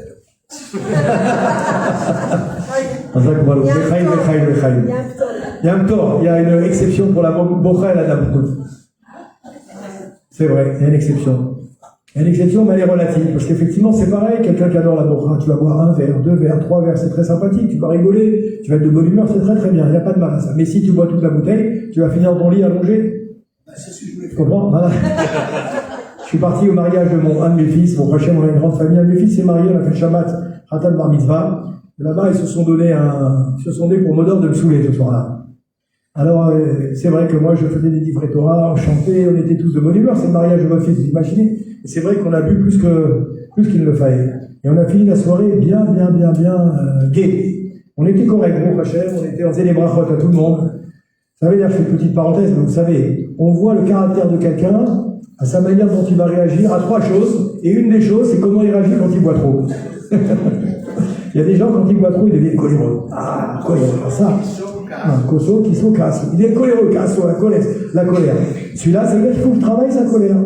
Il y en a un, c'est quoi? C'est Kisso. Quand il devient coléreux, ne lui demandez pas 1 centime. Ne lui demandez pas 1 euro au shekel, il sort rien de la poche. La poche est fermée à triple tour. Là, celui-là, il doit travailler sa rahmanout, sa notion de chesed.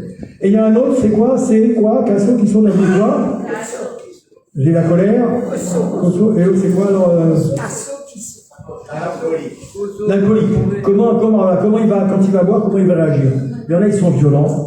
Il y en a, ils cassent tout, comme le chum. Il y en a, ils vont faire que des bénédictions. Il y en a, ils vont être toujours joyeux, en train de rigoler. Il y en a, ils deviennent vulgaires. Il y en a, ils deviennent grossiers. Vous comprenez? Alors, il faut faire attention à ça. Mélancolique. Il y en a, ils pleurent tout le temps. Bravo. Alors, de là, on voit un petit peu chacun où on est au niveau de la Neshama. C'est un révélateur pour la Neshama. Mais, nos sages nous disent, fais attention. Fais attention comment tu manges, la quantité que tu manges et comment tu le manges, parce que tout ce que tu fais par excès, ça devient une... Alors, il faut voulu me saouler. Qu'est-ce qui s'est passé? Le soir, j'étais vraiment HS. J'étais tellement HS que le matin, j'avais quand même c'était le mariage de mon fils. Il y avait la tefila, on était 150 personnes dans un hôtel qui avait été loué pour l'occasion, etc. Là-bas, il y avait plein de médecins dans la soirée.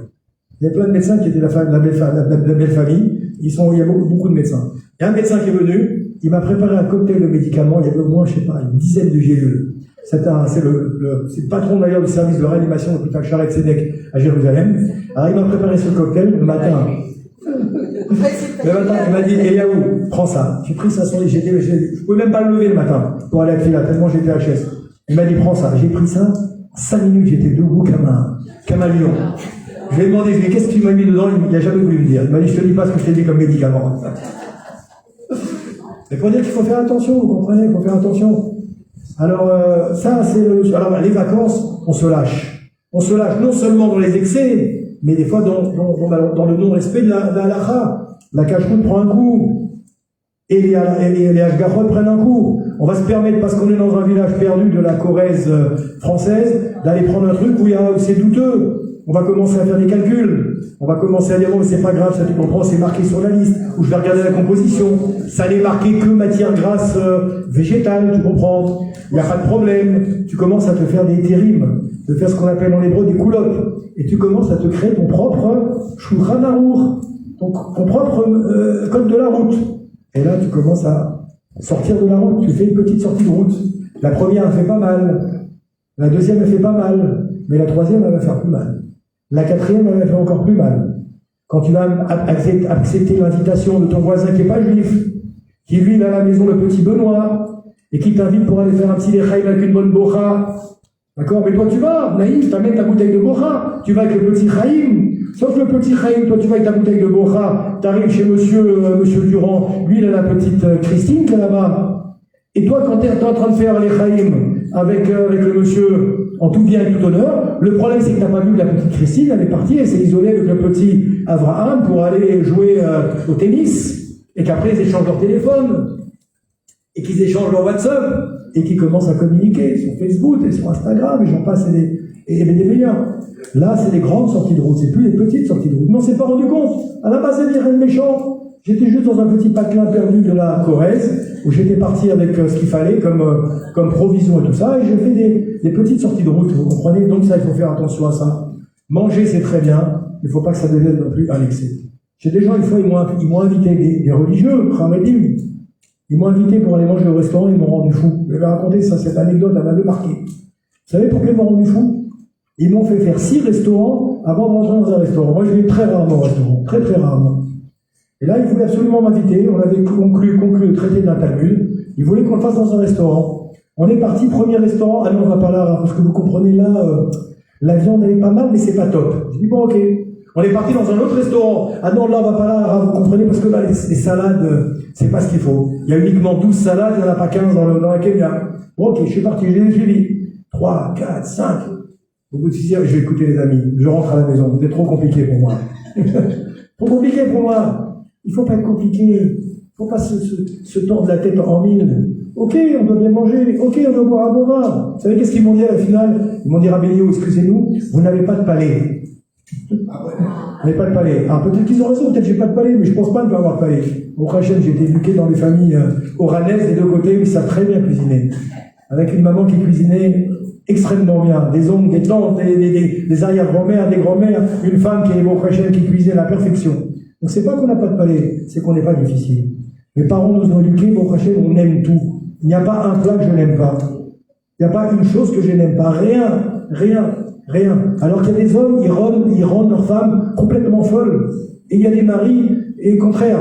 Et il y a des femmes qui rendent complètement folles leurs épouses. Je mange pas ci, je mange pas ça, c'est trop ci, c'est trop ça, c'est trop cuit, c'est pas assez cuit, c'est pas truc.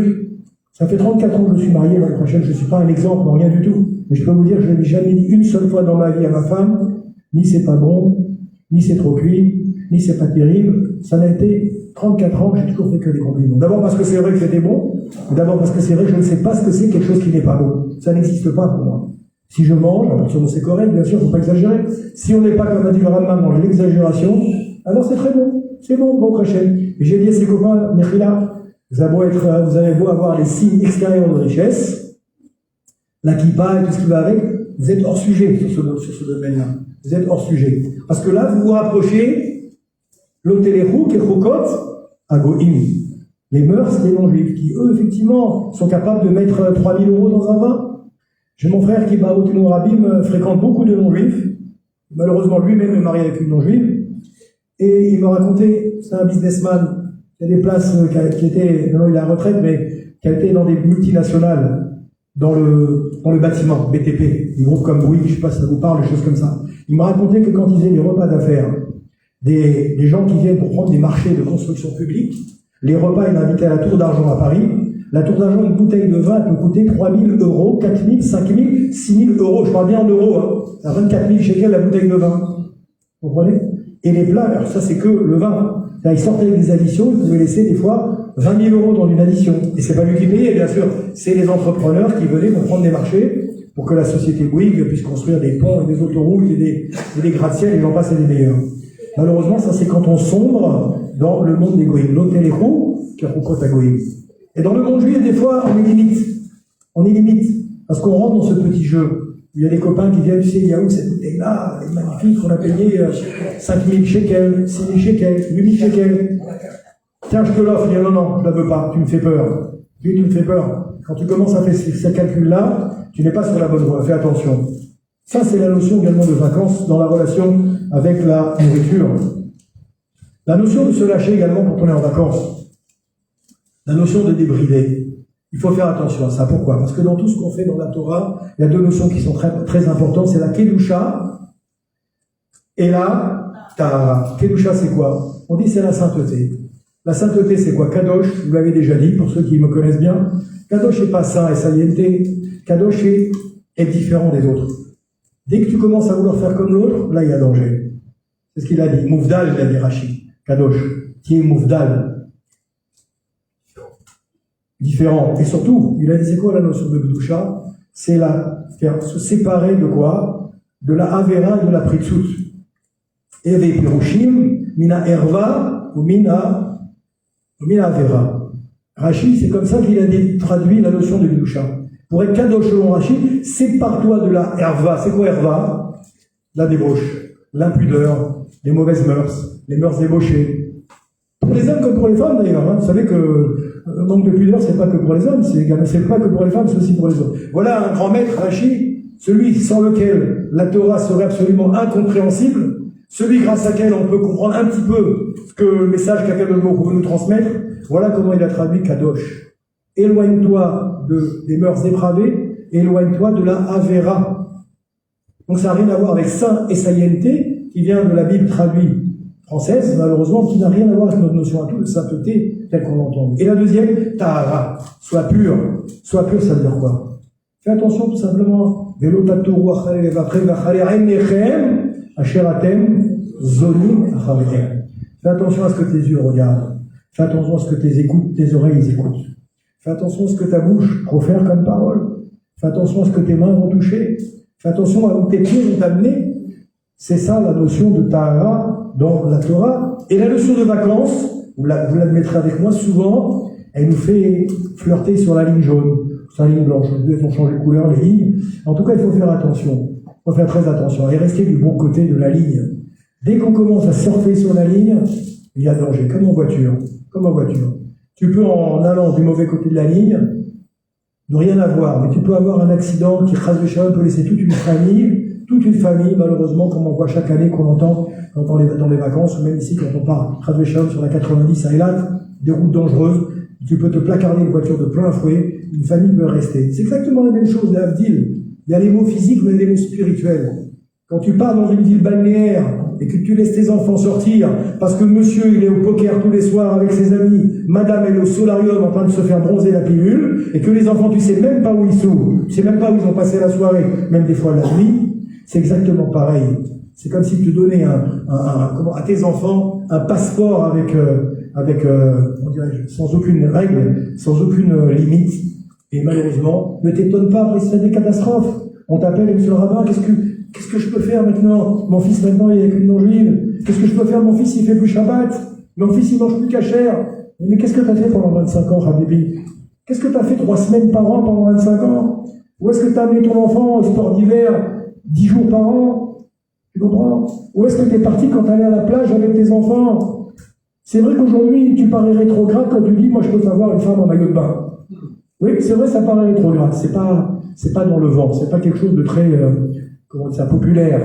Et pourtant, est-ce que ça vous prendrait, mesdames, je m'excuse d'être un petit peu direct, est-ce que chacune d'entre vous, mesdames, ça vous viendrait à l'idée de sortir dans un bureau, ou de sortir dans une alimentation, ou de sortir dans une boulangerie, vêtue de votre plus simple expression, c'est-à-dire un maillot de bain en bas, et puis ce qui recouvre la partie en haut? Ça vous viendrait jamais à l'esprit. Alors pourquoi on va se le permettre quand on est à la plage, même des gens qui ne sont pas religieux, même des gens qui ne sont même pas juifs d'ailleurs? Comprenez? Une fois, il y a une personne qui m'a apostrophé, c'était une non-juive qui m'a apostrophé. J'étais en train de donner un coup, il y avait des non-juifs, elle m'a dit, mais je comprends pas, comment vous permettez pas, chez les gens religieux, vous pouvez permettez pas aux hommes et aux femmes d'aller sur une plage en même temps, et puis de voir, pourquoi vous permettez pas de voir une femme en maillot de bain? Alors j'ai dit à cette dame, madame, vous allez à la plage, vous? Elle m'a dit oui. Comment vous êtes habillée quand vous êtes à la plage? En maillot de bain? Oui. Je dis, madame, qu'est-ce que vous faites comme métier? Elle me dit, je suis ingénieur en informatique. Je dis, très bien. Quand vous allez au bureau, vous êtes où au bureau? Je dis, je suis à la Défense, à Paris. Très bien. Je dis, comment vous vous promenez dans les rayons, dans les étages de la Défense? Je dis, je suis toujours bien habillé, sur mon 31, tailleur, etc. Alors je dis, pourquoi vous acceptez d'être en tailleur maintenant dans les ascenseurs de la Défense? Et quand vous êtes en maillot de bain, il n'y a plus de tailleur, il n'y a plus rien. Vous comprenez? Elle m'a dit, mais c'est comme ça, c'est une convention. Une convention. À la plage, on est déshabillé. au bureau, on est habillé. Alors ça, c'est une convention qui est une convention des hommes. Akadosh Baruch Hu, il a écrit une loi qui n'est pas une loi, encore une fois, temporelle, ni une loi qui est faite pour une époque, ni une fois, d'ailleurs, vous savez, vous avez vu l'évolution du maillot de bain, je ne vous parle pas. Si vous regardez l'évolution du maillot de bain au niveau des époques, ça vous montre un petit peu bien comment on avance aujourd'hui dans le monde dans lequel on est. Cela étant, pour revenir sur ce sujet-là, warning, Chachamim nous dit fais attention, c'est pas pour vous embêter, encore une fois, qu'Akadosh Baruch Hu a écrit tout ça. Quand il dit il faut faire attention à la mixité, c'est pas pour nous embêter. Fais attention où tu vas en vacances, c'est pas pour nous embêter. C'est lui qui a créé la machine, c'est lui qui a créé le bolide, c'est lui qui a créé la Ferrari, qui est notre corps. C'est lui qui a créé ça. Donc il dit fais attention si tu veux pas abîmer le bolide. Surveille-le quand il est à la plage, surveille-le quand il est en vacances, surveille-le quand il est à la maison, surveille-le quand il mange, surveille-le quand il boit, parce que sinon, sortie de route, danger. Ouais. Donc je vous dis encore une fois, il faut faire attention à ça. La notion de manger, de faire la fête, la zéhiroute. Alors regardez, écoutez bien ça. Ça c'est très joli. Il y a un rave qui a écrit, il s'appelle Rabbi Chaim Moshe Luzzatto. Il a créé un livre qui s'appelle le Messilat Yesharim. Le Messilat Yesharim, il a écrit un pasouk, d'accord, qui est tiré, enfin, il a introduit ce pasouk qui vient de la Gemara Avodah Zarah. Je dirais à quelle heure il faut arrêter. La Gemara Avodah Zarah. On reste un petit peu de temps s'il y a des questions également. Dans la Gemara Avodah Zarah, écoutez ce qui est marqué. Amar Rabbi Pinchas Ben Yair, c'est le nom du Tana. Torah Mevia l'idée Zeirut. Zeirut Mevia l'idée Zerizut. Zerizut Mevia l'idée Nekiyut. Nekiyut Mevia l'idée Perishut. Perishut Mevia l'idée Tahara. Tahara Mevia l'idée Chassidut. Chassidut Mevia l'idée Anava. Anava Mevia l'idée Rakshamayim. Irat Tret Mevia l'idée Kedusha. Kedusha Mevia l'idée Ruach HaKodesh Mevia l'idée Triat HaMetim. Voilà ce rabbin, c'est un rabbin qui a fait partie des Tanaïm, qui ont écrit et rédigé le texte du Mishnah, texte de la Torah orale. Il a dit voilà l'échelle de valeur que la Torah a donnée. Mais le premier barreau de l'échelle, c'est une échelle qui nous permet de monter jusqu'à quel niveau? Une échelle qui permet de ressusciter les morts. Celui qui monte au dernier niveau, il peut ressusciter les morts. Quelqu'un comme vous et comme moi. Celui juste avant, l'échelle barreau d'avant, au Ruach HaKodesh. Ça veut dire qu'il communique avec Akadosh Baruch Hu, il communique avec les sages, il communique avec les prophètes. Ça, c'est le barreau juste avant. Le barreau juste avant, c'est quoi? Ça s'appelle Gdusha. Gdusha, ça veut dire qu'il arrive à un niveau de, comme on l'a expliqué tout à l'heure, il a bien compris ce que c'était que la différence entre les autres et entre l'Arabe Israël, etc. Le premier barreau de l'échelle qu'il faut commencer à monter, il s'appelle comment, rappelez-vous? Il s'appelle Zehirut, la prudence. Un juif, si on devait résumer, c'est quoi un juif? En un seul mot, c'est quelqu'un qui est prudent. D'ailleurs, tous les matins, qu'est-ce qu'on dit? On demande à Kadosh Baruch Hu de le faire discerner entre quoi? Entre la nuit et le jour. Les Afriques, les Nyom, ça vous rappelle quelque chose, cette bénédiction? Alors au sens propre, bien sûr, c'est le coq, cocorico, quand je suis capable de distinguer entre le jour et la nuit. Mais en vérité, ça veut dire quoi?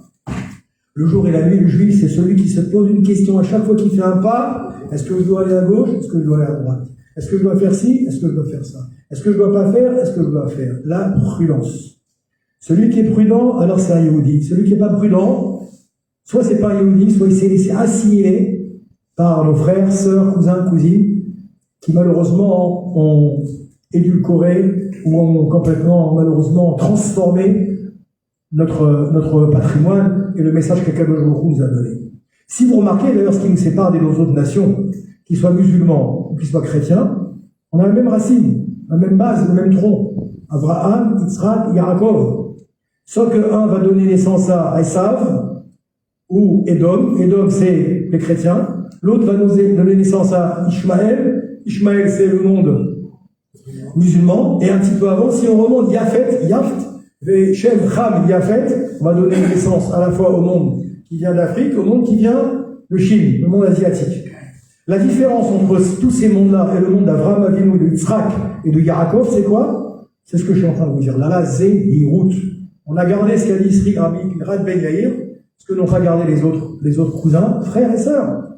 Ils ont malheureusement relâché leur garde. Ils ont baissé leur défense. Ils ont commencé à faire ce qu'on appelle des réformes, et des réformes, et des réformes, jusqu'à ce qu'il ne reste plus rien.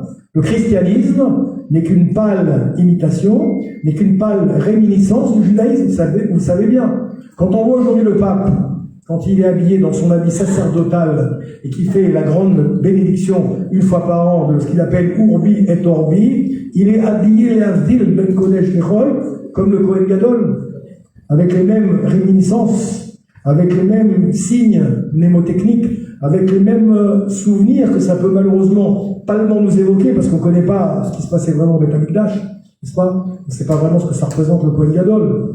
Mais en tout cas, ils ont puisé, ils ont extirpé uniquement le côté le plus facile, le côté le plus basique, le côté où il n'y a aucune contrainte, le côté où il n'y a aucune difficulté. Folklore, voilà, le folklore, bravo. Ils ont pris que le côté exotique, en vérité, que nous avions là aussi. Moi, quand j'étais juif, venant jeune d'Afrique du Nord, on vivait un judaïsme exotique. Je ne jette pas la pierre, au contraire, parce que c'est ce judaïsme exotique auquel je dois tout. Le couscous de ma mère, et la mouna de ma grand-mère, et les motlor de mon arrière-grand-mère, et j'en passe, et Kaila, et tout ce que vous voulez.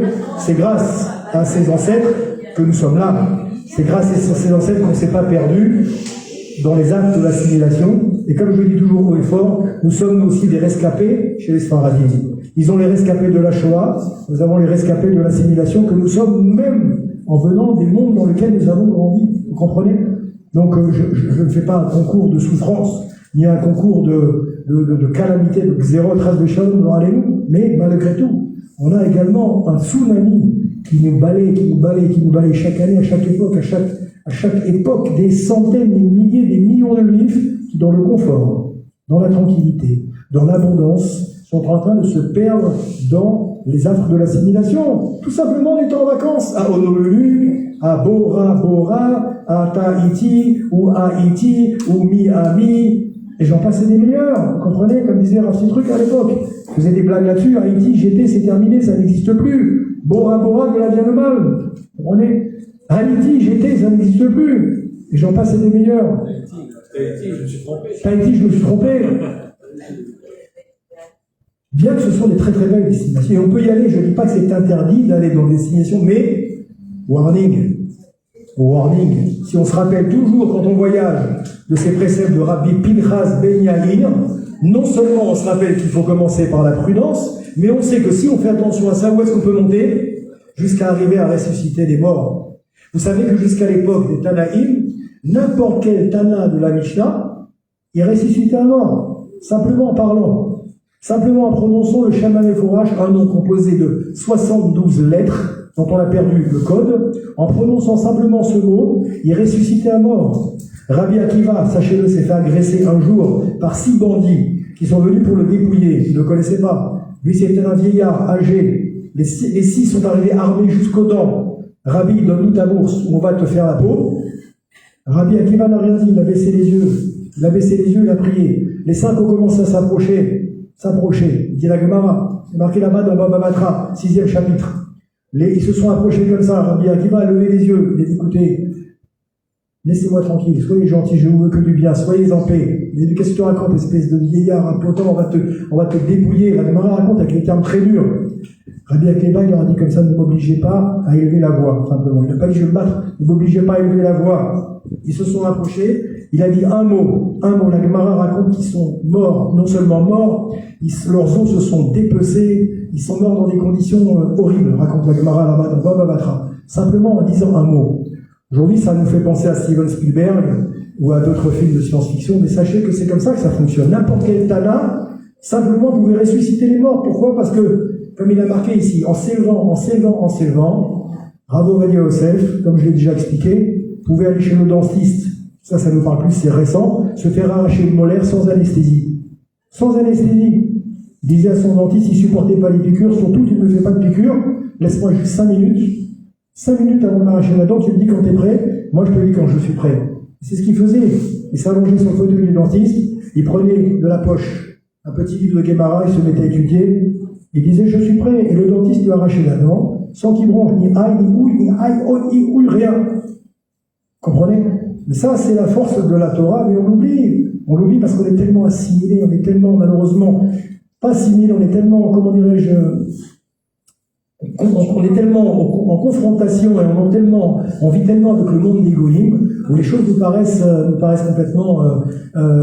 complètement folles, vous comprenez? Et c'est comme ça que ça fonctionne. Donc pourquoi je vous disais ça? Les vacances, c'est ce sentiment de se laisser aller, faire comme tout le monde. Il faut rompre avec son quotidien. La Torah te dit le contraire. Un juif, c'est toujours qu'il y a toujours self-control. Vous connaissez self-control? Alors je garde mon self-control. Je ne me laisse jamais aller. Un juif, c'est celui qui remonte toujours le courant à contresens, pas dans le bon sens. Quelqu'un qui se laisse aller dans le courant, c'est quelqu'un malheureusement qui est mort spirituellement. Comme je dis toujours dans mes petites images, un juif qui se laisse aller dans le courant, c'est comme un poisson qui est mort. Le poisson qui est mort, quand il est mort, vous voyez, il se laisse aller dans le courant de l'eau. Le poisson, quand il est vivace, quand il est en bonne santé, il remonte toujours le courant. Et d'ailleurs, les pêcheurs, ils sont expérimentés, ils cherchent toujours à aller pêcher un poisson qui remonte le courant. Pas un poisson qui se laisse aller dans le courant.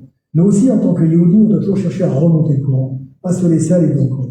Quand on laisse aller dans le courant, c'est-à-dire l'ôter les roues, on veut imiter les mœurs des nations. Alors c'est vrai que ça fait bien d'aller à Dubaï. Aujourd'hui, c'est Dubaï la mode. Hier, c'était quoi? Je sais pas, il y avait une autre mode hier. Vous comprenez?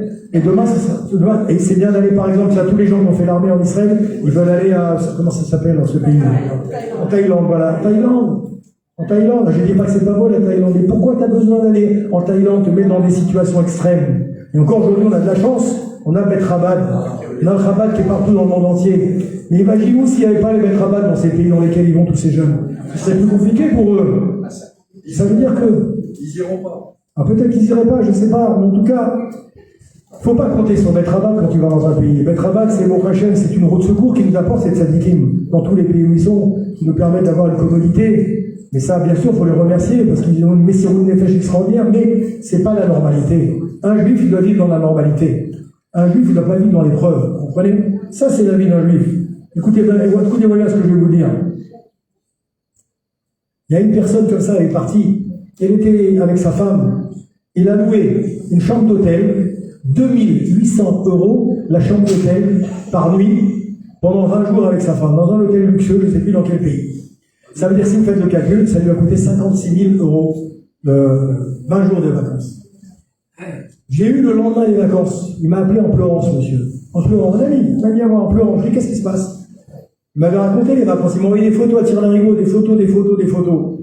Il pleurait le lendemain des vacances. Je lui ai dit, pourquoi tu pleures? Il me dit, j'ai passé les vacances les plus horribles de ma vie. Je ne comprends pas. Il a payé 56 000 € les vacances. Une Ferrari, des machins, les enfants, chacun son truc, son hôtel, chacun. Il m'a dit, j'ai passé les pires vacances de ma vie. Je lui ai dit, pourquoi? Il en a passé notre temps de le disputer.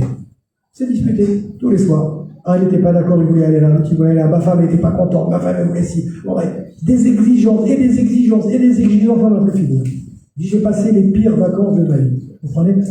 Pourquoi? Parce que voilà, le problème, c'est que quand tout est facile dans la vie, tu ne prends même plus goût. Regardez les gens les plus détraqués, c'est souvent les enfants des gens les plus riches. Regardez dans les pays d'Arabie Saoudite, tous ces pays-là, vous allez voir les gens qui sont des milliardaires et des multimilliardaires, ils savent plus faire quoi, ils savent plus quoi faire de leur argent, au point qu'ils font des bêtises et des bêtises. Moi, j'ai un de mes gens qui est parti là-bas, à Dubaï.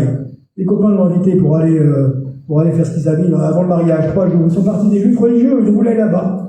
Je l'ai déconseillé, mais les jeunes, ils ne nous écoutent pas toujours. Alors bref, tout de suite, il est parti là-bas. Mon prêcheur, il m'a raconté, il m'a dit, j'ai vu des gens, tous plus fous les uns que les autres. Plus fous les uns que les autres, qui vivent de manière complètement débridée, complètement disjonctée, comme on dit dans ce monde-là. Et on a bien compris que c'est pas là la recette du bonheur. Oui. Maintenant, celui qui sait partir dans un pays pour aller découvrir l'architecture, pour aller découvrir les paysages, pour aller se détendre avec son épouse, avec ses enfants, avec sa communauté, très bien. S'il sait garder, encore une fois, la zéhirout, s'il sait être prudent, s'il sait faire attention à la zérizout, être zélé également pour veiller à ce qui est, comme on dit toujours, quand tu vas dans un endroit, tu dois veiller à quoi? À ce qu'il y ait au moins pour manger cachère, au moins pour prier avec un minyan. Si tu dois habiter dans un endroit qui est une école juive ou une yeshiva, comme Yaakov Avinu, vous savez, Yaakov Avinu, quand il est arrivé partir en Égypte pour vivre, de quoi il s'est préoccupé? Pas de savoir que c'était la première puissance du monde et que son fils c'était le numéro 2. Vous imaginez le numéro 2? Vous imaginez aujourd'hui on est Biden, d'accord? Le numéro 2, je ne sais pas quel qu'il a comme fonction. D'accord? Donc le fils de Yaakov Avinu, c'était Yosef Hatzadik, c'était comme le numéro 2. Yaakov Avinu, ça ne souciait pas de savoir que son fils était multimilliardaire. Il voulait une seule chose. Mon fils, là où tu m'amènes, envoie-moi comment dirais-je, des messagers pour savoir s'il y a un endroit où on va pouvoir vivre entre juifs, avec des juifs, manger en tant que juifs, étudier avec des juifs, où il y a une yeshiva, où il y a un Beth Amidrash, etc. Et c'est pour ça qu'ils sont partis à Goshen, dans un endroit où ils n'étaient pas en contact avec les Égyptiens, entre autres. D'accord? Moi, je m'en souviens de mes vacances quand j'étais jeune. Je me souviens de ces locations qu'on prenait. La Misette, la Glacière. Le programme, il était très simple. C'était plage, plage et plage.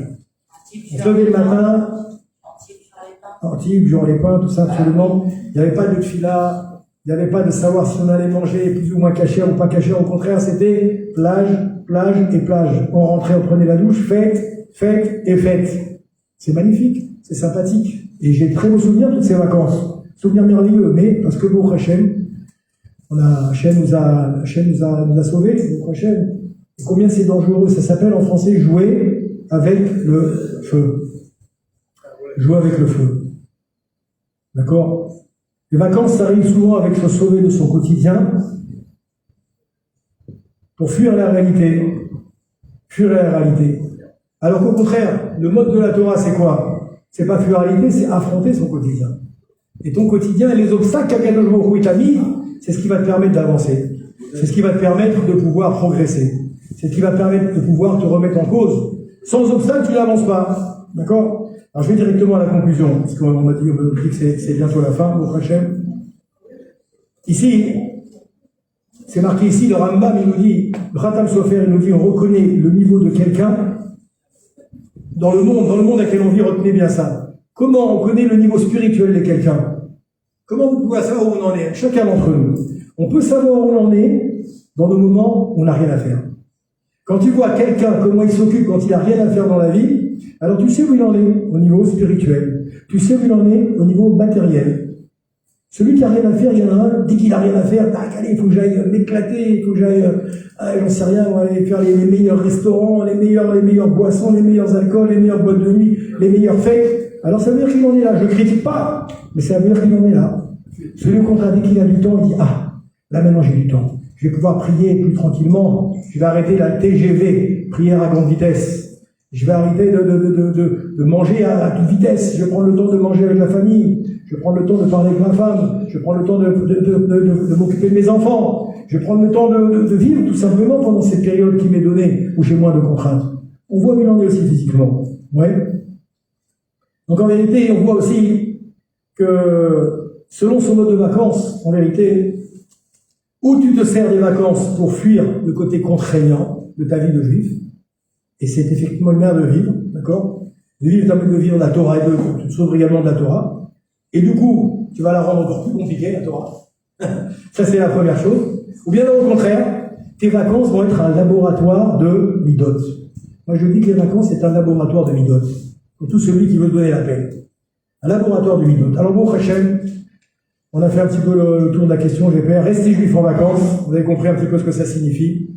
C'est à la fois tout un programme. C'est à la fois extrêmement simple, mais à la fois extrêmement compliqué. Ça dépend tout simplement de ce qu'on veut bien y mettre dedans.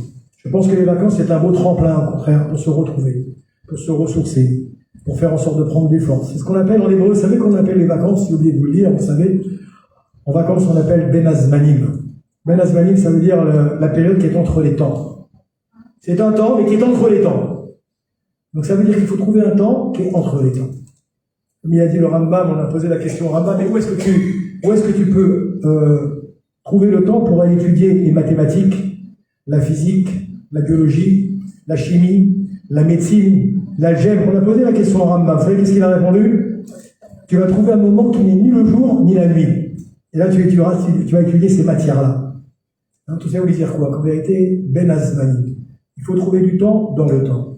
Pour faire en sorte de rester d'abord non seulement un Ben Israël, Bat Israël, mais de pouvoir se renforcer, au contraire, dans ces moments-là, que ce soit des tremplins pour avancer et de faire en sorte, dans cette période tout à fait particulière, on est maintenant à 3 jours de Tisha B'Av. Tisha B'Av, c'est à la fois le Chorban du Beth Amikdash, la destruction totale, la destruction complète, mais c'est à la fois l'espoir de la reconstruction. Parce que derrière une destruction, il y a toujours une reconstruction. Et c'est ce qu'on peut souhaiter. La reconstruction du Beth Amikdash, c'est quoi? Ça veut dire, encore une fois, tout simplement permettre à notre papa de revenir dans sa maison. Parce qu'en vérité, on pleure sur les ruines, sur le Kotel, quand vous venez à Jérusalem, mes chers amis. Mais c'est pas sur ça qu'il faut pleurer. Il faut pleurer sur quoi? Il faut pleurer sur le fait que notre papa, il a décidé de nous quitter. Notre papa a décidé de s'exiler. Pourquoi? Parce que malheureusement, on se comportait pas comme il fallait. Quand un fils, il se comporte pas comme il faut avec un père, et quand il commence à faire des fautes extrêmement graves, tellement graves, que le papa, il a 2 solutions. Soit il tue son fils, s'il est nerveux, s'il est coléreux, soit il dit je m'en vais. Je m'en vais, mais je peux pas rester avec lui. C'est ce qu'a décidé Akadosh Baruch Hu, à 2 reprises déjà, de s'en aller, de dire c'est toi ou c'est moi. Alors je préfère que ce soit moi plutôt que toi. Et je préfère faire en sorte de casser ma maison, de détruire mes pierres, plutôt que de rester avec vous, parce que sinon je vais tous vous tuer. C'est ce qui aurait dû se passer. Et dans sa miséricorde, Akadosh Baruch Hu, il a décidé de nous sauver. C'est pour ça qu'on dit Mizmor le'asaf ko'im nachal benachal atrem. On va dire le jour de Tisha B'Av et tous les jeunes. Et même quand on est dans une maison de deuil, on dit Mizmor le'asaf. Si tu as un chant de joie. Pourquoi un chant de joie? On est en train de dire, on aurait dû dire Kim'a le'asaf. Un chant de tristesse. Il dit non. David Ameler, il dit on va quand même se réjouir parce que notre papa, malgré toutes les bêtises qu'on a fait, il est quand même avec nous. Notre papa, il nous surveille de loin. Notre papa, il prie pour nous, pour qu'on revienne à lui. Et si on revient à lui, alors il va revenir vers nous. Bézrat Hashem, c'est ce qu'on vous souhaite. Amen. Ken Yireh Ratzon. Si vous avez des questions, de travaux sur les vacances, sur... Merci au Rav également. Merci à toute la communauté d'Ashkelon. Si vous avez des questions, n'hésitez pas. J'ai fait que la moitié de mon cours, mais c'est pas grave, ça me donnera l'occasion de revenir, Bézrat Hashem. Avec le violon la prochaine fois, dans la joie du Beth Amikdash reconstruit. Et vous savez, si chacun et chacune d'entre nous prie bien, peut-être qu'il n'y aura pas de... On ne va même pas avoir besoin de jeûner, que le Beth Amikdash sera déjà. Alors avec la permission du Rav, je fais une bénédiction pour toute l'Assemblée. Mesdames et messieurs, d'accord? S'il vous plaît. שבלח אבותינו אברהם יצחק ויעקב ושאר נביא שלמה ומלך כל הקהל הקדוש הזה גדולים וקטנים הם ובניהם ונשיהם ותלמידיהם וכל אשר להם מלכה דעלמא יברך